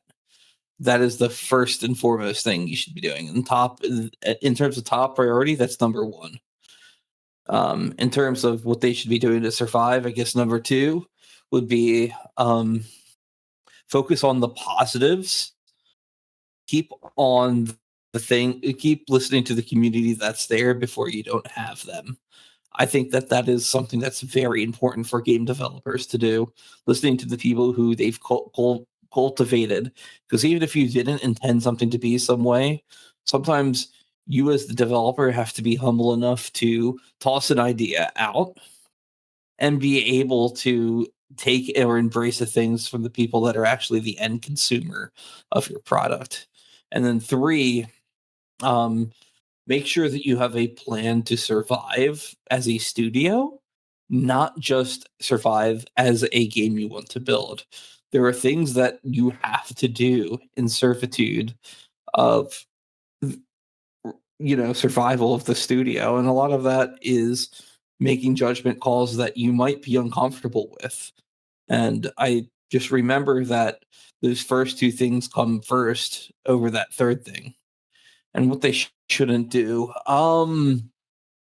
I think that a lot of indie or smaller companies struggle with community management, but excel in some ways. Make sure that you're being professional in every single aspect of the community. If you find yourself struggling and failing to be professional, that's really something you need to correct. I've had to do a lot of soul searching on that. I haven't been the most professional person in the world, and I've had to self reflect and be an agent of change of my own accord. That is something that is often not thought about when you're doing a job for money. You think, "Oh, I'm told to do this, so I need to do this." No, listen to your community manager who's telling you the community actually wants this thing, not the thing you're doing. Be open-minded enough.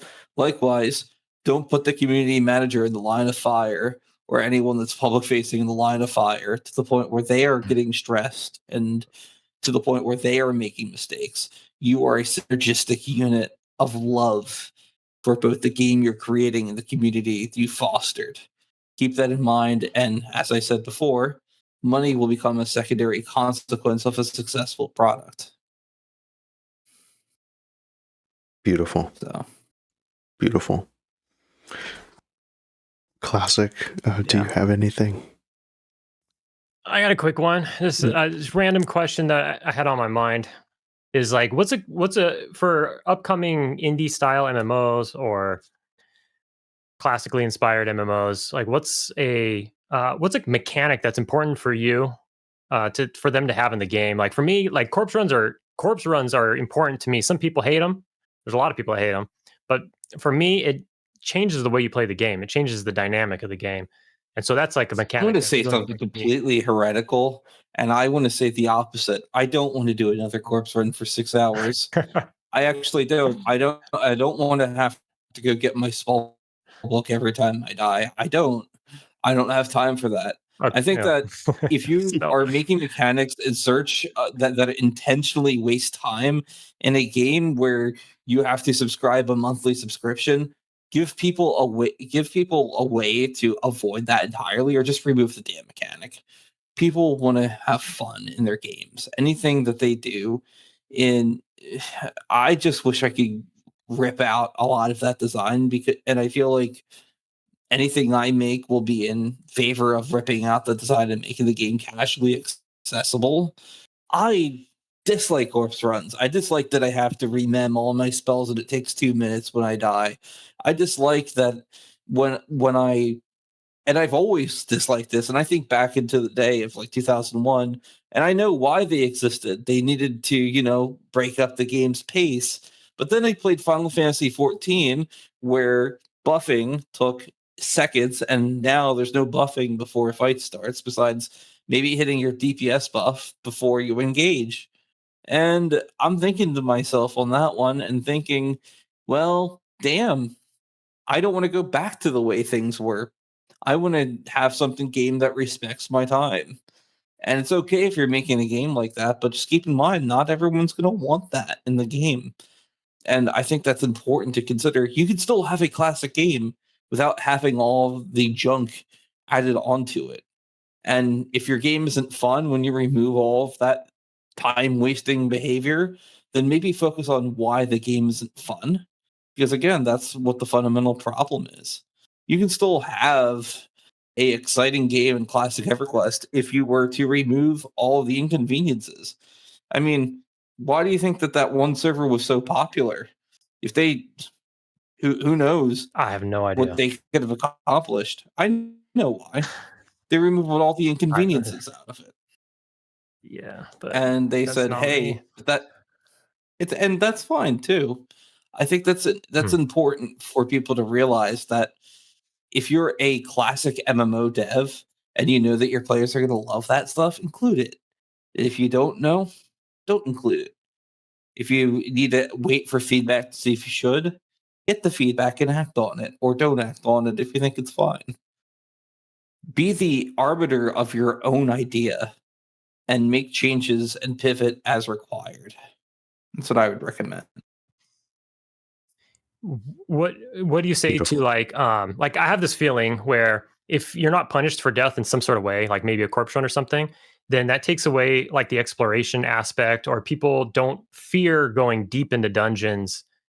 They'll just run willy-nilly everywhere. And it's something that was really nostalgic to me from EverQuest back in the day was I always played Melee and stuff, so that's part of it. But like I never got to get to the deepest parts of dungeons and stuff. I was like always scared to go to places and all of that, and because you're scared of losing your corpse or just something. I don't know. I'm a hardcore player as well. I play hardcore on like Diablo and other games, WoW and whatever, and so I just like having something to lose. I guess maybe I'm weird You like and that, I John guess. Smedley both. There's an interesting thing I read about John Smedley. And it was his inspiration for why he liked H1Z1 and wanted to make that. How he wanted to introduce Wizardry Online, a game he found that was a permadeath game. And I realize now, being as old as I am, that some people just like to watch the world burn. Some people like to grief people in video games. Some people are masochists enough to like enjoy corpse runs or enjoy true punishment for a game and having to go seek out that. And that's perfectly fine. That should be celebrated. That should be celebrated that you found your niche there. And I mean, look at games like EVE Online, for example. That's like the extreme of that. That's people who are, blowing up 6 months of in-game time of ISK or several $1 million of in-game time cards, right? Like that's freaking wild to me. Like someone just sabotages a base and suddenly all your work's gone. And then people are like, oh, well, I guess I got to rebuild now. I couldn't do that, but god damn it, do I not love that there are people out there that will. I think that's why I included PvP in Quarm lately. I love the idea that Quarm could have that in its own little isolated bubble. I love that people are enjoying that. I love that there's a little cult of people that just kind of play that game mode almost exclusively. And they're able to coexist mostly with the other people outside of it. I think that's so freaking cool, man. I think that's, if there was ever an argument or counter argument to what Brad McQuaid had said to me, it would be that you can do multiple niches in the same game so long as they are properly segmented. But that is so incredibly rare to pull off. Yeah. I think it's just I think you've done a good job with the PvP situation. I've tried. Although I've got to imagine it's got to come with some sort of headache. I mean, people. It's easier if you pretend there's no problem. There's no problem. They sit on their little PvP island. People go in there and they can test them on occasion, and there's people that have gotten like enjoyment out of that. And if there's at least, think of it this way. Slay, when you do Twitch, how many people do you have watching? You know what's crazy? On average, whenever it comes to EverQuest specifically, there always just seems to be such a big interest in it, and that kind of fascinates me because it's, it's a very grindy game or whatever. But generally, I think lately, I don't know, I would say between 20 to 40 people ish, if I had to guess. How many times in your life between have 20 to 40 people sat in a room with you, listen to you talk, the way to communicate back to you? Probably never. What was the last thing you said? I just want to make sure. Never. Really. Yeah. Isn't that fascinating in and of itself that people are so captivated by your interest in a game that they actively seek this website out where 20 to 40 people watch your stream for X amount of hours per day, give you money for it without anything in return except for a little sticker at most, and they have no way of communicating through text except through text back to you. You're basically in a room full of 20 to 40 people with a captive audience during a live Q&A session. Yeah. And I think about that a lot with streaming because this goes back to a very core ethos that I hold very true to myself now. It's I want to leave this world better than I found it. When I came into this world, I at least want to do enough actions that make this world better than the way it was when I came in. So I think about that a lot. And if I can, and I had 600 people watching me on Twitch recently around the launch of Planes of Power, or sorry, on the launch of the Classic Planes. There were 615 people in my Twitch chat watching me talk about a video game. And I had to just stop for a second and think, how many times in my life have I had 5 people in the same room that can tolerate me? And I had to think about that for a second. And then how many times have I had, It's amazing. 100 people do that? Even less. It's 0. It's goose egg. And it's like, what the it just blows my mind that I've made that 600 people's lives have been impacted in some way, that they feel obligated to come into my stream and tell me that I'm a good person, or that what I'm doing is helping them in some way. And then not only that, but then I think about the amount of people that are in Project Quarm's Discord lately. I think about that sometimes too. And the member count in the server right now is 23,000 people in Project Quarm's Discord.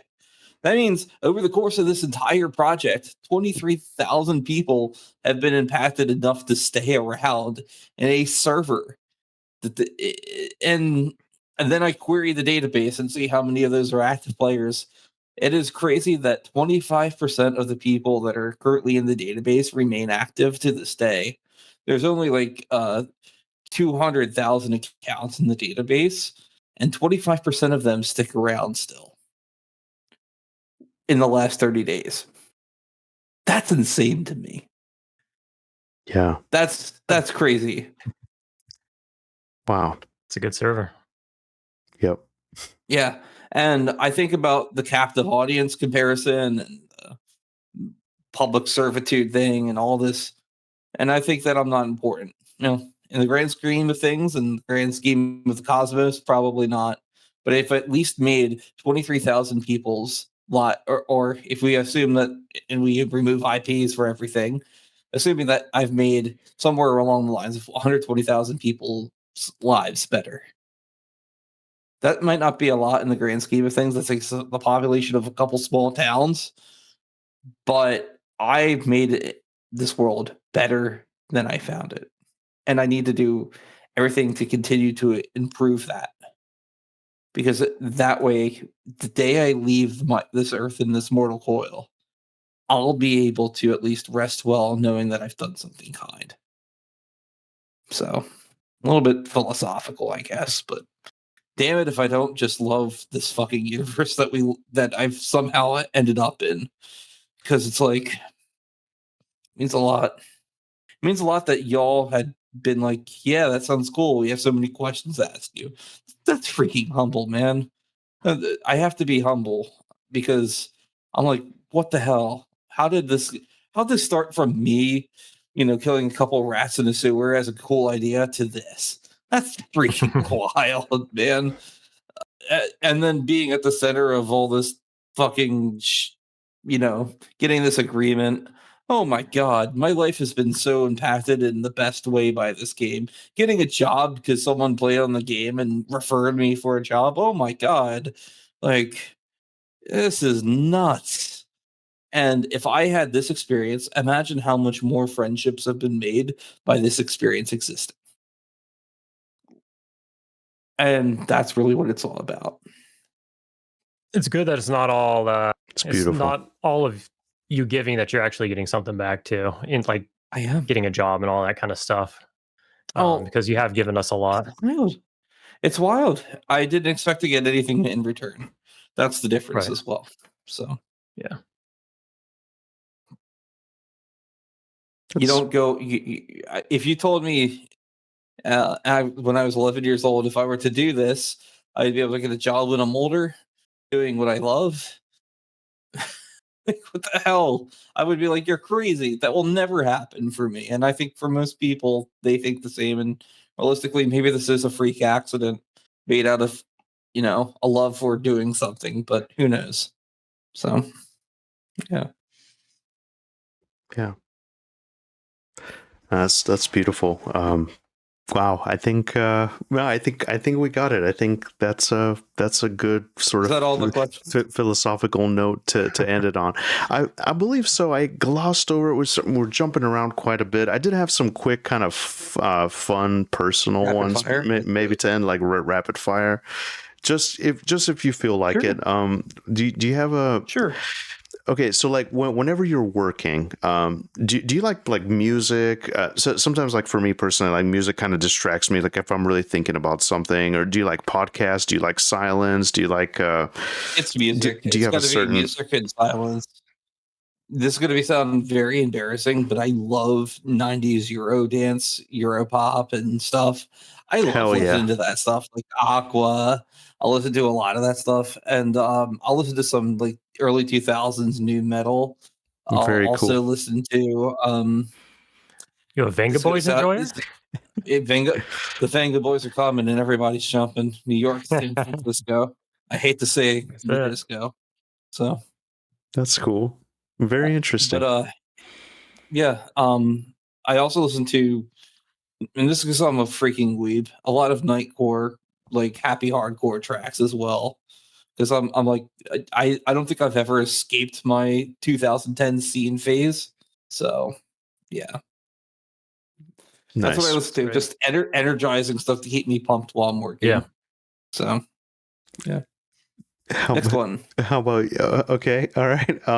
Do you have like an actual? Do you have a food that you enjoy? Like favorite food? Yeah, I'm a rat. I love cheese. I was Okay. gonna say, I think I've heard you say Philly cheesesteaks. No, No, just cheese. just Nice. In cheese. general, it's got to be one of my goddamn favorite food groups. It's just cheese. Do you just when you eat pizza, do you just eat cheese pizza? Yeah, most likely. Yeah. Like I My don't think roommate I've does ever that. put. Just I put like different types of cheeses. Like a 4 cheese pizza is. yeah, 4 Oh cheese. my god, so good. I So love cheese. Yeah. good. Beach. Cheese and bread and sauce. Yeah, that's good stuff. Beach, mountains, or big city, maybe like for a vacation vibe. What do you prefer? I'm split between beaches and mountain vacations. Some days I'll like to be pampered and do like a hotel experience. I haven't done that yet. I want to do that at some point. My wife has been wanting for me to go on a cruise, but I'm like, I don't, but I have to be away from things if I want to go on a cruise. And I'm like, I can't do that. Yeah. So we've been doing like day trips. We went to the American Dream Mall where they had the DreamWorks water park there. Oh, We cool. did that recently. That I did like a 78 foot drop or something like that. Oh, wow. It was so good. I loved it. I'm a thrill seeker. I love amusement parks too. Oh, wow. Yeah, it was good. Perfect. Just come to California. We got all of that within. Oh like an yeah, hour. no, I've gone to Universal recently. My last company took me to Universal. Very Yeah, cool. So Hollywood.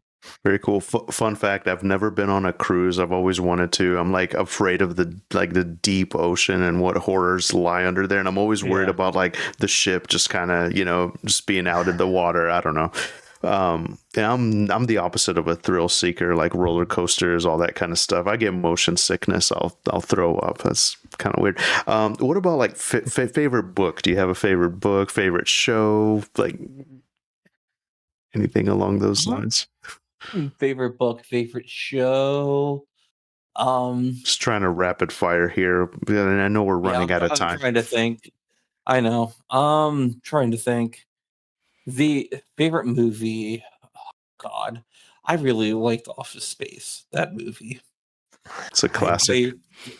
I deal with the customers, so you don't have to. I have people skills. I am good at dealing with people. Yeah, but it's just. Yeah, I also love Grandma's Boy. I love that movie. that's such a good movie. I put it off from watching it for so many years, but now it's a classic. That's great. Yeah. I watched it and I literally lived out the events of Grandma's Boy in my professional career at one point. So that was Wow. interesting. That's a story for another day. But Okay. Wow. Yeah. Maybe next time. Do you like anime? Are you an anime enjoyer? And absolutely. But if so, I what is can't wait. Oh, Sorry, go ahead. No, I was going to say. So, what's your favorite? And yeah, I didn't mean to interrupt you. What can't you wait for? The next season of JJK, obviously, that's a big one for me. I'm looking forward to the Golden Games arc. I've Nice. enjoyed that. I actually hadn't watched JoJo this entire time, if you can believe that. So I just finished up Stardust Crusaders, and now I'm on Diamond is Unbreakable, which is more of a more casual thing. Yeah, no, I've been enjoying that whole series so far. I'm trying to get caught up before the new season comes out. And yeah, no, I'm also a big fan of Demon Slayer. I really like that. I think I've mentioned that before, but Nice. that I really like those, Love Demon Slayer. Yeah. In terms of that, I like some slices life stuff, but not really that much lately. I think I like the very serious shonen arcs and stuff like that. It's just been like JJK was just peak, honestly. I think GG gets a lot of crap for some of his writing, but yeah, who doesn't these days? Yeah. It's very easy to criticize everything. It really is. It's harder to produce. It's hard to produce. Yeah, just keep that in mind. Absolutely. How about you? Go ahead. How about you, Classic? You got any rapid fire questions? I'm pretty much at the end of mine here. Yeah, I think I had very small notes, but I think we got them all. A lot of mine overlapped with yours. Yeah. Awesome. Yeah. Well, all right. This was great. Secrets. Thank you so much. We really, really appreciate it. Really appreciate your time. I know it's kind of late on the East Coast here. It's late for me as well. So definitely get my home wife's safe. Gonna be in bed by the time I get in bed. I'm gonna go take an Uber. I'll be fine. Don't worry about me. I'll leave my stuff at the office. Yeah. Don't worry about me. I'm barely functioning. Nothing what coffee in the morning can't help. So don't worry about that. I'm in the same boat. Yeah. Oh, funny thing. Dropped my office card to get in and out of the building in a koi pond earlier. So that's yeah. So the kois currently have my method of entry, which is it went deep. That's interesting. Yeah, they have a koi pond in the office, and I was like, okay, that's cool. 2, I'm probably gonna drop something in here someday, and yeah, I went to go down there and just look and relax, and I dropped it in there when going up the stairs in a spot where I can't reach, and I had to go get security to go try and get that out of there, and they're like, we can't get that till the morning, and I'm like, tomorrow's gonna be great, isn't it? And I did that just now, just when I was coming up here to go into the office to do this. So, whoops. So I got my day ahead of me tomorrow, and it's going to be kind of a pain, but I hope you were appreciative or appreciate what I've given for answers. No, it's great. My brain's fried. I loved it. I loved it so much. Thank you so much, and we really appreciate it. And yeah, do you want to? Yeah, thank you, Slayheim. Yeah, no, it was great. Classic. Thank you for being here as well. Now, this was great. Do you want to plug anything at the end? Anything you're working on? Anything you feel like sharing? Obviously, people pretty much know where to find you, and I'll of course I'll link all your guys' stuff at the end. But yeah. So. Just nothing really to plug. I think that it's too early to say anything I'm working on right now. So I just hope you all continue to enjoy classic video games and classic, games in general. They are a genre that are timeless, and I hope to be 90 in the retirement home, going to Paul Dell one more time someday. So, that would be great. That would be great. Let's get another couple of decades out of this game before we all croak. That's what I'm hoping. So, yeah, absolutely. Well, all right, folks. Thank you so much. Thanks. Yeah. Take care, folks, and it was good to see you. Have a great night, and keep in touch too. We can do some more of these some other day too. So. Yeah, absolutely. Thank you so much. Have a good one. You too.